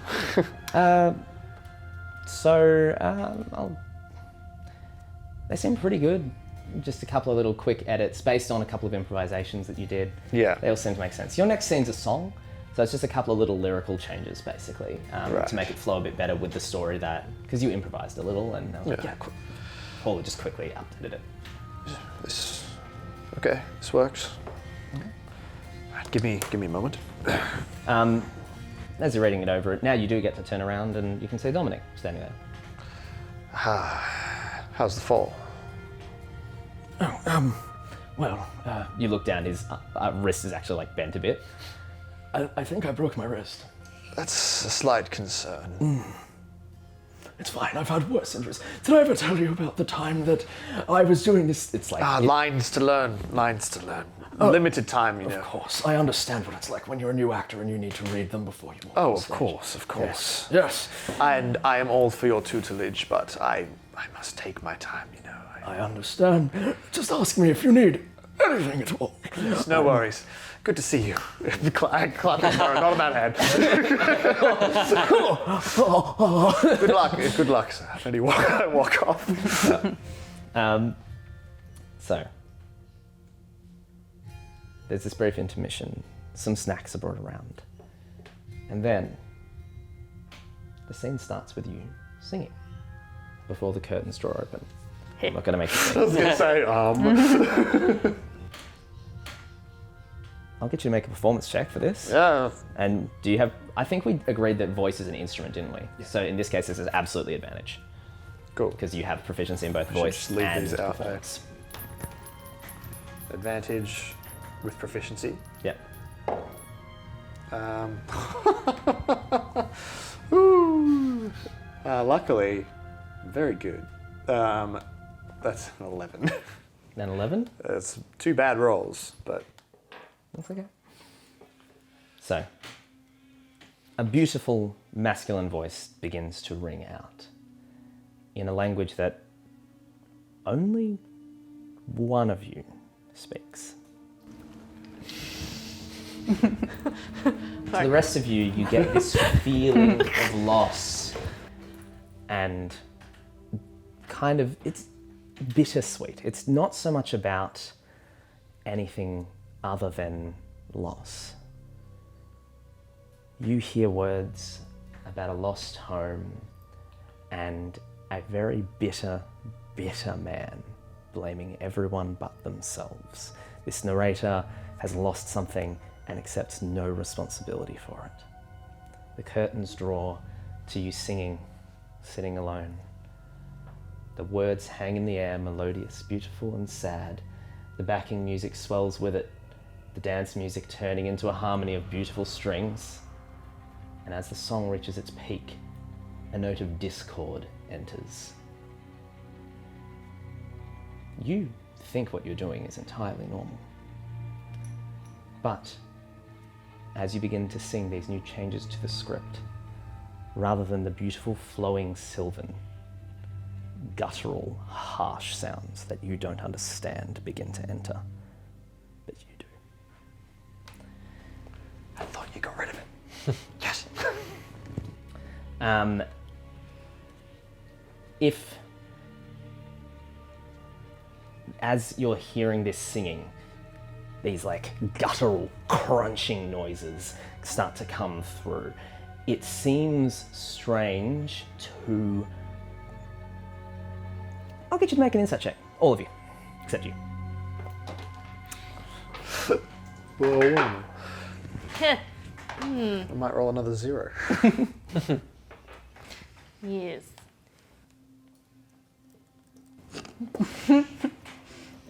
All right. Nat? 8. 10. 10? 9. Oh my god. Hang on. Oh, that's a 13. Sounds terrible. You notice a few beads of sweat. Haven't seen that before. His performance was stellar.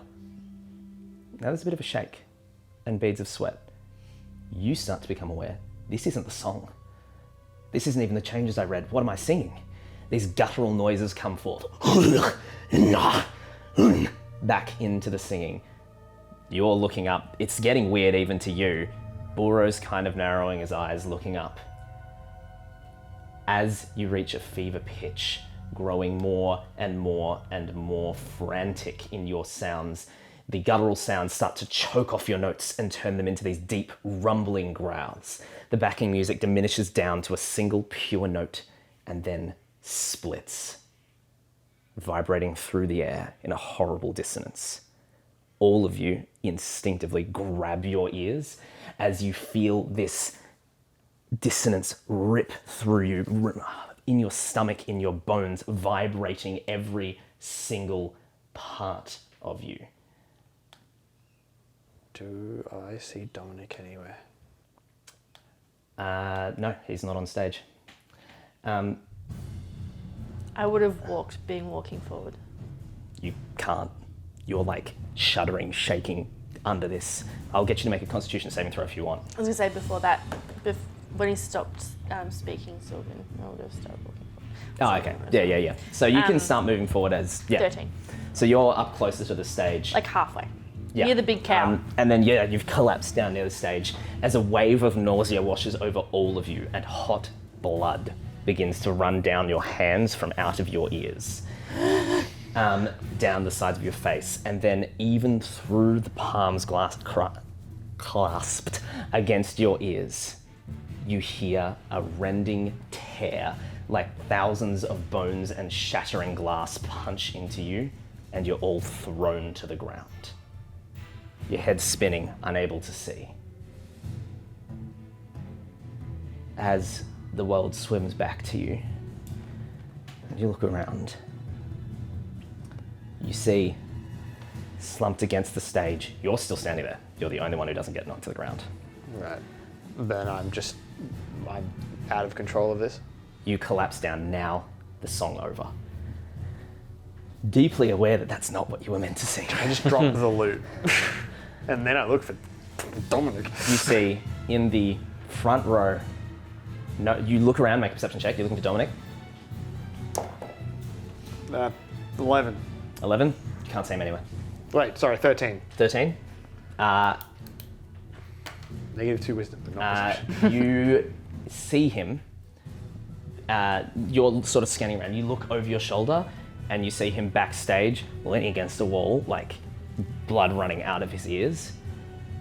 And then as you whip back around, Juniper, you look as Burro, friend for a long time, looks wide-eyed upwards and points a hand up. Eyes wide, pupils dilated, mouth agape. And as you all follow his finger, those of you who see him looking up, your mind reels. Where once there was a sky, there is a hole, edged with pink crystalline structures, purple and black undulating within it. Erupting from it are shards of crystal, raining down towards you, some the size of hailstones to some 20 feet in diameter. Suravite's last rays glint off their sharp edges as night falls and crystals descend towards you. Holy... What are you all doing? So, you have only moments to react. Burro immediately stands up. All right, be calm, everyone. To the fort. We must move now. What are you all doing? I'm going to cast Mage Armor. Okay, excellent. I turn to Emmett and Fenelon and just get the children to safety, get everyone out. Yeah. I'm also going to help the crowd move to their safety. Yeah, all right. I'll get you to just make a persuasion check because you see the crowd is starting to get pretty frantic. Children are screaming. As you say that, Emmett is going to help you make it with advantage. Fenelon looks at you and goes, 22. Dad's still at the forge. He doesn't know what's happening. And she just bolts. Emmett goes, Fenelon! And then looks to you, torn between what to do. And what'd you get? 22. 22, very nice. You and Burro begin to sort of corral people and get them moving. Burro goes, get them to the fort. It's solid stone, it'll be safe. What are you doing? Straight to him. In Sylvan, what did you do? He takes a second. I didn't do You this. did this, what did you do? I don't know. What is it, like crystals raining from the sky? So right now, it's like, think the classic like mushroom cloud thing. Yeah. So they've split off and they're about to, they're kind of falling, but none of them have hit yet, but you have literally moments. It's like shrapnel. Yeah. Oh, I want to be creative, but it's not how this spell works. Give it a go. Run by me. I have Featherfall, but it only works on creatures. I'll out. I guess the first thing I do is I look for the people in the most immediate danger. People who are nowhere near any form of cover or anything. Sure. So that's probably, honestly, just everyone, because they were sitting on the green watching the play. I mean, The only people with any kind of cover at all are basically you, Paula, Dominic, and Sand, because you've got the stage. Okay, I guess there's probably as many children as I can find then.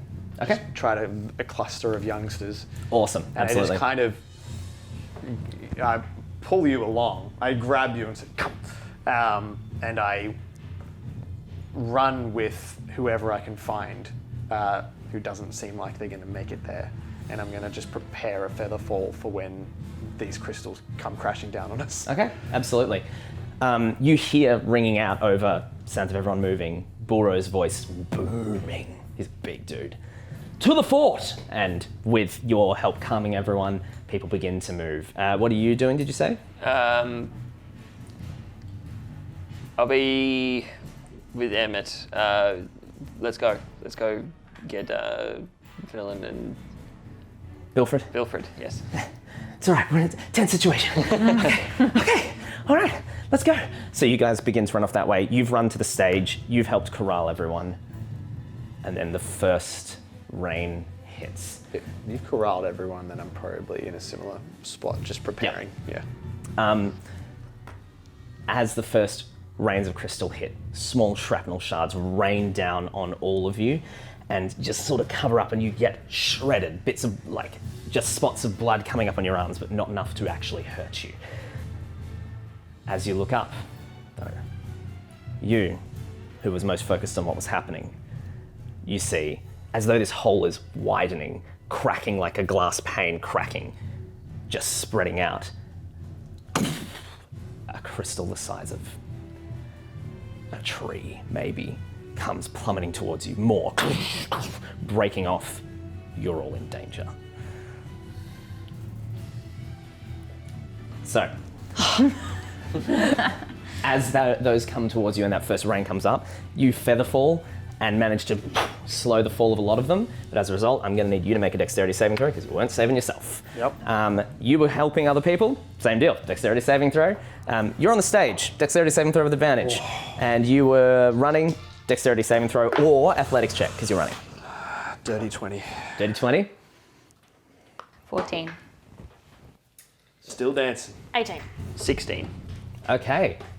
Every one of you, as that comes, manage to duck under the spot. Like you guys who are nearby, Felix slows these down and manage to duck under the spot where they're falling. You two, you are running in the other direction, but that means you manage to make it to the street. As you do so, a crystal slams down in front of you. And the building before you crashes down, cutting you off. I'm going to need everyone to roll a d20 for me.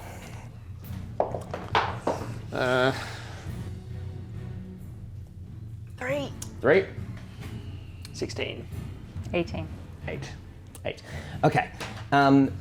So as you take shelter, Anielloa, underneath Felix's spell, you see nearby, just outside the range of that, as this building crashes down, another spear of crystal slams straight into the shoulder of a woman, spearing straight through her, and she goes to the ground, screaming in agony. Oh.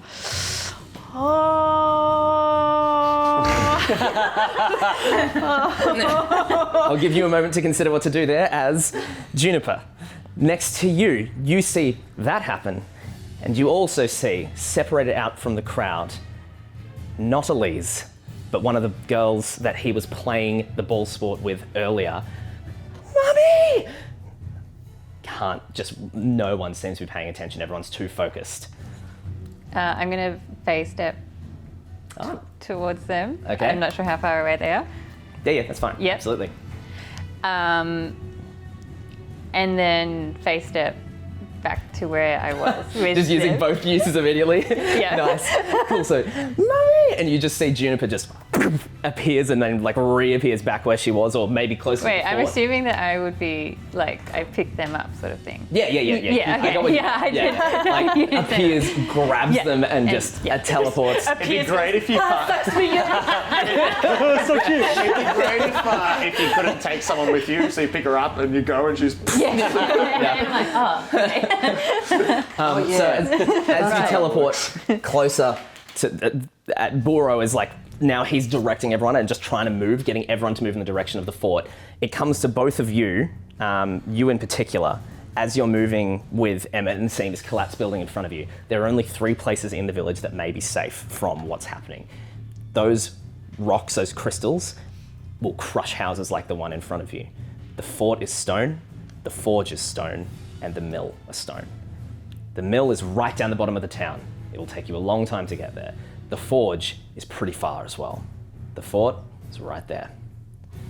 But Bilfred and Fenelon are at the forge. Well, Fenelon was running that. So the buildings come down and it's blocked the street between Yeah. us and them. Is Emmett with me or with Fenelon? Yeah, he's with you. He's like, no, so what do we do? Help me! Starts like trying to clear it out of the way. It's all right. The forge will be safe. She'll get there in time. Let's make our way to the fort. Grab as many people with us as we can. Make a persuasion check. We're for me. moving. I'll get to you in just a moment. 18. 18? Okay. Awesome. Yeah, so she's tough. She'll be right. Okay, let's go. And he keeps glancing over his shoulder, but he begins to run. Yes. Okay. I'm gonna go and help her. You're gonna go and help her? I'm gonna look at what has happened. Is she gonna die? Make a medicine check for me. 11. 11? Yeah. If you don't help her. If you help her, she might survive. Okay, lady. You see, like, slightly groggy. She's like, it's a really good costume. Everyone keeps telling me that. I don't understand. Can I yank the crystal out? Do you think I think that I can yank it out? No. Okay. I'm gonna whip my hair up and just quick and chop her arm off. All right. I mean, it's already dangling. Yeah. No. So you, as she's... Is it pinning her to the ground or is she just, it's just there? Well, you said it went through her arm. It went straight through her arm. Yeah, and but she's is like pinned to the ground, right? Yeah, it weighs a lot. This is a crystal like this big, so she's like, can't move, basically. Yeah, so her arm is pinned like 27 days, 127 days. Yeah, even. and there's more coming. Yeah, Yeah. so I'm like, amputate the arm. Go for it. Make an attack roll then. I'll give you advantage because you did succeed on the medicine. Lucky. So I'm chopping that arm precision. Oh, you got a nat 20? I did. That's 3! What the hell? She is Nat. I am the I'm the anti-cal. Anti-cal. I told you. So with that nat 20, wasn't. you just walk up and... With my hair. Yep, yeah, just straight through. I don't think anyone sees it because it was a nat 20, but the arm just clean off with less blood than the wound was causing before. Just Okay, like a lady, trickle. you'll be fine. Let's go. Where's the fort? You sort of look around, you see everyone's flowing uphill towards this stone structure at the top, and you're able to kind of move with them. All right, the next of these, Getting more dirty. as everything begins to come now, you can see more crystals coming down. You've helped the people around you. How are you going to help yourselves? How are you trying to get to that fort?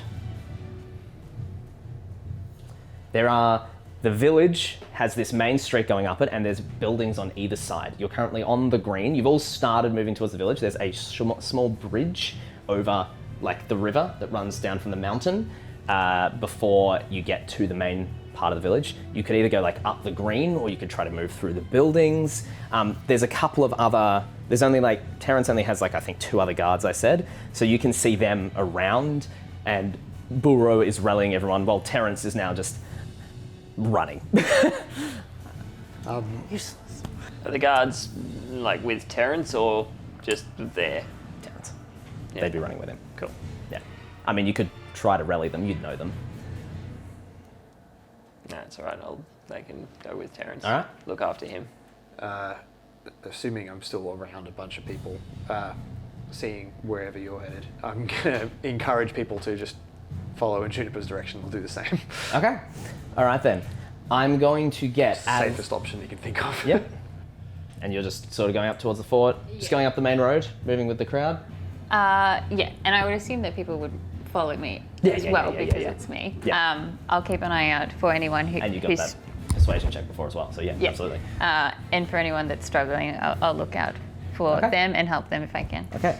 And you're just sort of... Wherever this delirious fort. lady is taking me. Okay, in that case... It's a reaction, but I'm watching for another like drop. Yep. I'm Okay. Just watching to slow it down again. All right. I don't need first level spells. As you begin to move, I'm going to get everyone to roll a d20, and then I'm going to narrate some stuff. I'm going to run up to Juniper. Sorry, roll 2d20 and tell me the lowest. 2d20. Avoid anything that can fall over. These crystals just knock down a house. It could be dangerous for people. I rolled so bad. Good disadvantage roll. Good disadvantage roll. Yeah, 13. Okay. 1. Had to eventually. 11. 11. 5. 5. That's because you didn't use Okay. it before. See you later. So, we're in something of a skill challenge right now. As these crystals fall, I want you guys to tell me what skill you're using to try to navigate through this. If you are guiding the crowd and trying to get them to move, it could be persuasion. If you want to try and duck through buildings and avoid things, it might be acrobatics. Tell me what we're doing. But, to add to that, we've got 2 other complications. So, as you, with this woman, are trying to move, the crowd surges around you, pinning you in on all sides. You can't move. As Knives runs up to you and says, avoid anything that could fall over. It just knocked down a house. You look up and hear a scream as 3 people in front of you are crushed under the falling of a building. 3 people you've probably known their whole lives, as just like wood and crystal falls down on them. You hear this humming. You can still feel this vibration through you. One person kind of dragging themselves, but they're not surviving. Can I direct people away from the streets? Sure, absolutely. You could make that as a persuasion check, perhaps. You're all surrounded. What are you doing? I'm going to. I'm going to yell at everybody to move. Intimidation check? Yeah, cool. What are you doing? You were telling them to watch out for stuff. Yeah. Still that? Yeah. Okay, you could make that maybe, that could either be intelligence or perception, your choice. I'll go perception. Yeah. Do you have proficiency in carpenter's tools at all? No. Then don't worry. I'm going to try to analyze a pattern in the falling of the crystals, see if there's any kind of method to how it's happening, to see if we can make a safer path. Okay, sure. I'll say that can be investigation. 17. 17. Dirty 20. Dirty 20. 10. 10. I had to get my stats up again. It's good, but I don't know how good. 20. 20. Okay, so all of you begin to move, Knives calling out for things to move away from. You guide a few people out of the way as a crystal slams into something. Now that the rain stopped, it's mostly about avoiding the large ones. But you still see every now and then small crystals the size of a fist will slam into someone and just take them to the ground, injured or whatever. You're guiding them as best you can, but yeah. What were you doing, sorry? Yelling to everyone to move. The crowd starts to kind of part around you, terrified for their lives. They look back and they see a yelling, probably not costume, telling them to move, and an armless, bloody woman I'm dragging her. being dragged along. So you manage to push out through the crowd and punch through and gallop up this hill towards the fort. You got a 10. Mm-hmm. Unfortunately, that yelling disrupts. As you're trying to guide everyone, move. Some people start to look around, and a couple people start to dart into homes to try to grab people. You end up needing to spend time like calling people out rather than just having everyone listen to you. I'm going to need you to make a dexterity saving throw. And you were looking for a pattern. You got a 20. As you're looking at and hearing Knives' calling as well, you realize there is absolutely no pattern. This is shattering.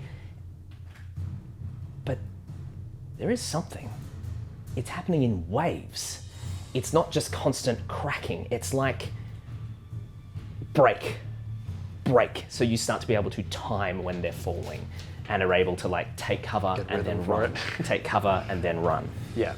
As you're doing so, you see the old lady, Paula, and the fairly old man, Dominic, staggering across the green, only having just gotten out from the stage, trying to move along towards everyone else. Sand you don't see.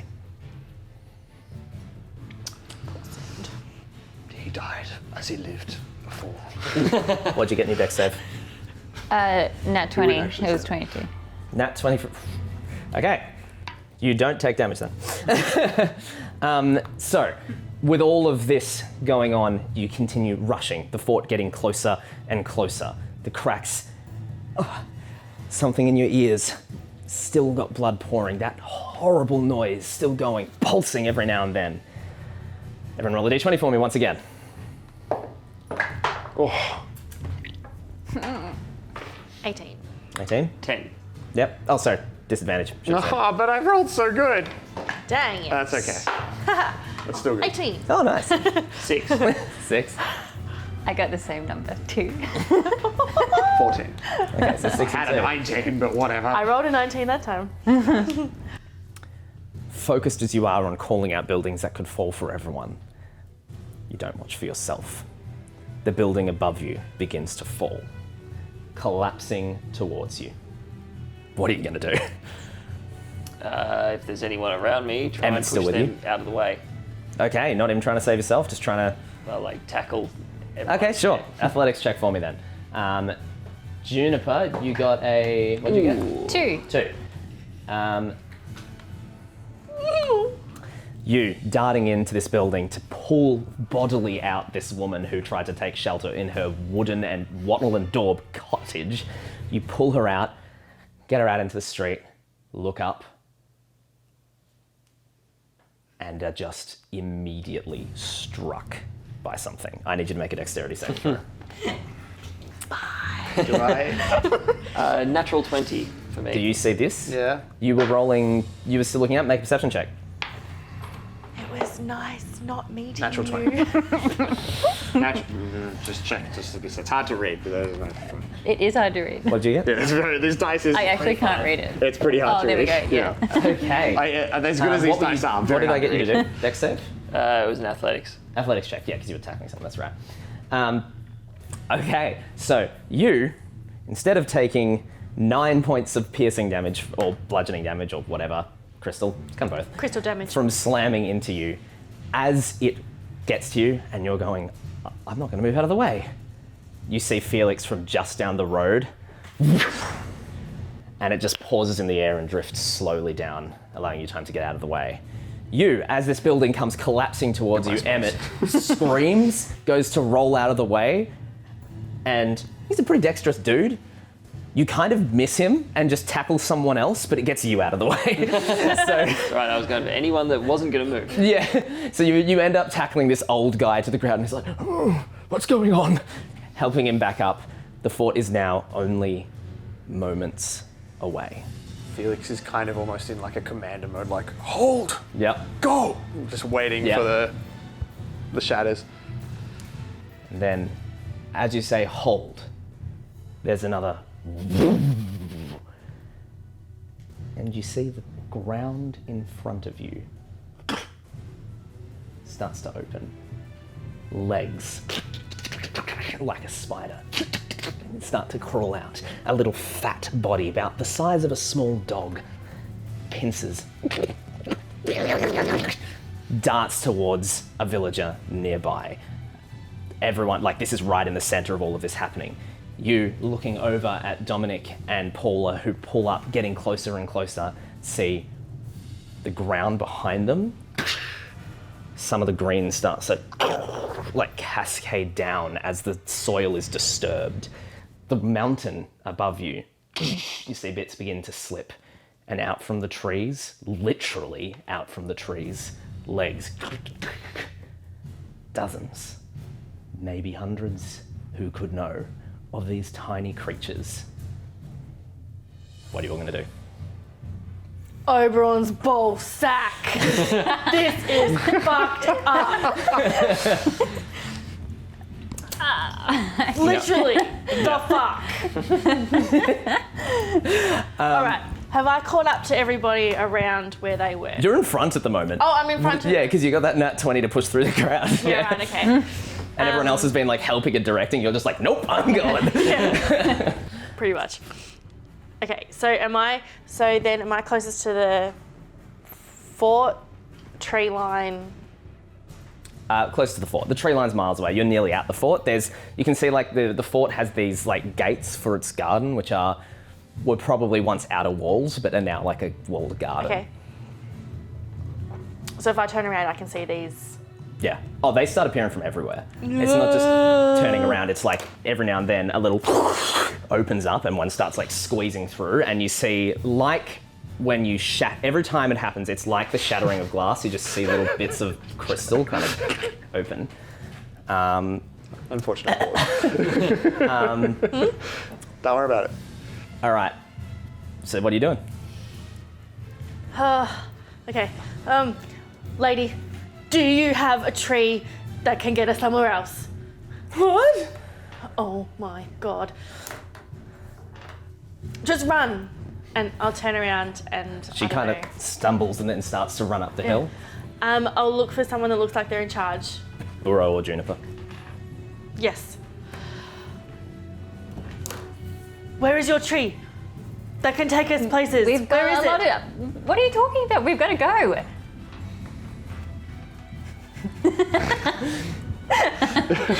Just in the middle of all this. I'm pulling out the swords and Yep. swinging them in my hands. Now I've got the swords ready. Yep. All right. So you're ready to fight them off. Yep. I wouldn't have a sword. No. I'm going to... And in fact, you keep that in mind. None of you, except for maybe you two, would probably have most of your gear. Yeah, I got nothing. I'm going to maintain my thing of hold and charge unless I see people being attacked. But in the middle of it, looking back at Paula, I keep saying Paula and Dominic, just as a last-ditch attempt, I'm going to throw a minor illusion from behind, just this like nasty scream to see if I can just distract these creatures. Yep. Okay. Sure. Just for long enough for them to get out of there. I'll get you to make a spellcasting ability mod check. For that. And what are you doing? D&D Beyond. Okay. I'm going Secret to as well. Yeah. continue to encourage. Same thing. Yeah. All right. To keep moving forward. Then make a persuasion check, and then I want everyone to roll two d20s. Tell me the lower. It's a 12. 17. Was it 7? 12? 12 on the spell. Okay. Do you say 2 d20s? Yeah. And that is a 2. And do what with them? Take the lower. It's about time something got me. What do you get? 9. 9. Okay. 2. 4. 4. Oh, okay. I've done well so far. It's about time. And what did you get on your checks though as well was the thing. So you got the 12 for the I got the 12 for the you got minor for- illusion. 17. persuasion. 17. You weren't doing a check, and you were. Where the fuck is your tree? Yeah. I don't know what you're talking about. I have to go. There's 10 of them. This conversation's going to get it. Sorry, it's 2. Yeah. No, 8. 8. 9. 9. Okay.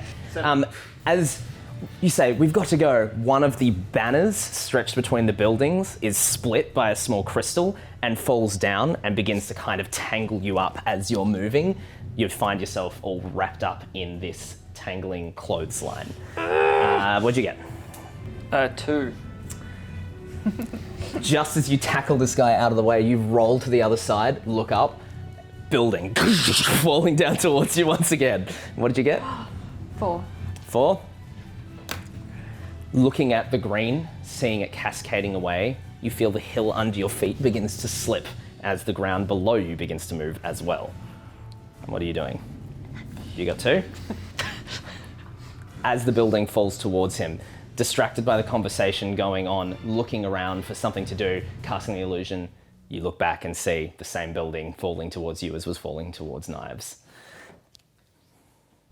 Can I please ballerina myself out of the way of this rope using my acrobatics? Go for it. Acrobatics check. And you were readying to fight. Now this building's coming towards you. What are you doing about that? Rolling out of the way. Okay. Acrobatics or dexterity saving throw. Either's fine. I mean, running out of the way. Yeah. Athletics. Yeah, just athletics or dexterity saving throw. Is it just... Yes, it's just the ground under me. Like, I can It is try to slipping. get out of the You're way. going to fall if you don't do something. I'm going to try not to fall. Okay. Dexterity saving throw or acrobatics. Acrobatics. Either choice. No, sorry. Acrobatics specifically. Oh, no, it's okay. figuring there's no way he's going to get away from this building. He's going to try to see if he can just watch for an opening he can sneak his way into. Just like the window. Basically, that's what he's going for. He's like, I can't dodge this. Okay, what check are you aiming for here? I'm going to ask you that before I say Acrobatics. Acrobatics? Yeah, okay, go for it, that's fine. That's great. I love that. Oh no, that's a D12. Oh, I was so excited. If it's... That's about the same. Where is it? Oh, 12. 2. 12. 14. 14. Plus 12. Well, I rolled max on the D12. And then I got... Okay. Yeah. So, so you got a 14 on your acrobatics. Sorry, 13. I was thinking of the D12. 21. 21? 17. 17? 17. 17. Yay. Okay, so you roll out of the way Hole in the wall. and just like reach out a hand, going, no! As you see it, the building come crashing towards Felix, who just kind of goes, and then you just see the window just around him, and he's just kind of standing there with like a bit of a roof beam, just kind of on your shoulder, like, Why are you stopping? Move! As you're getting wrapped up, you just kind of roll out and keep moving, and Very you... graceful. I'm trying to not fall. You're trying to not fall, yeah. So just literally, as it slides away from you, you see people moving around you. You pull them along with you, and then the creatures are upon you all as the gates approach. Turning around, you are readying to fight. I'll get you to make an attack roll. I have no spells. Ooh.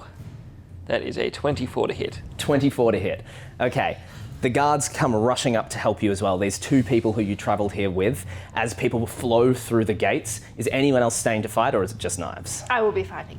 You'll be fighting? Okay, make an attack roll as well. I will be I fighting. will be fighting I'm- badly. Then make a spell attack roll. You can do...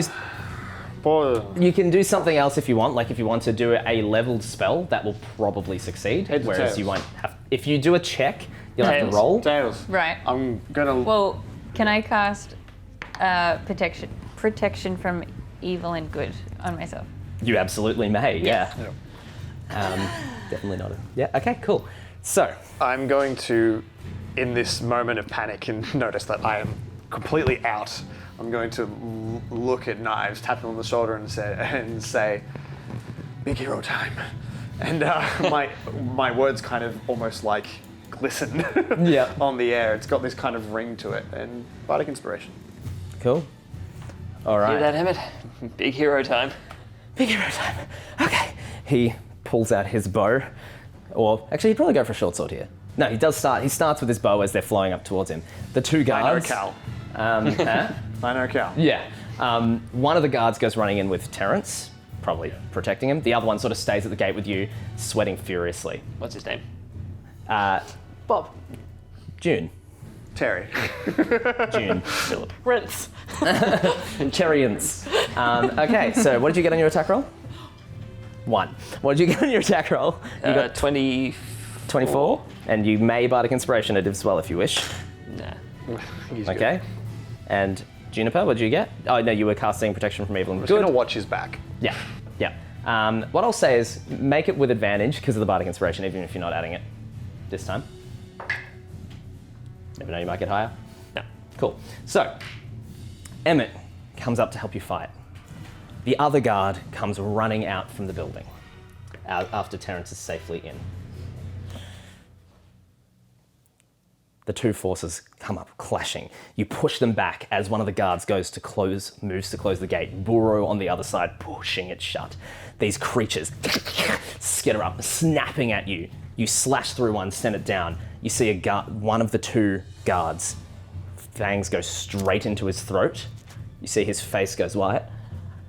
Starts to like twitch, cry, scream, laugh, and then falls over dead.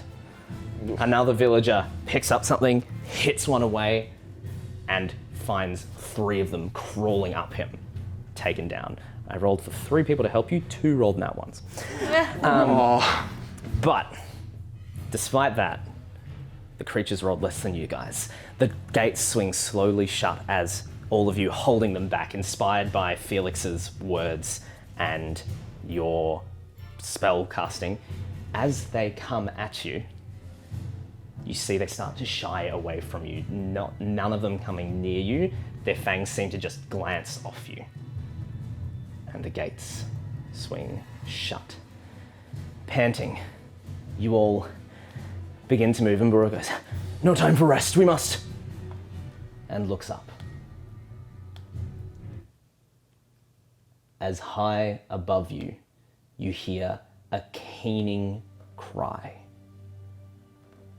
Countering the dissonance and all of the things that have happened, you hear this beautiful, mournful cry like a breath on the wind. And what remains of the light disappears as the massive form of Aeotuul, god of the sky, sweeps over in front of you.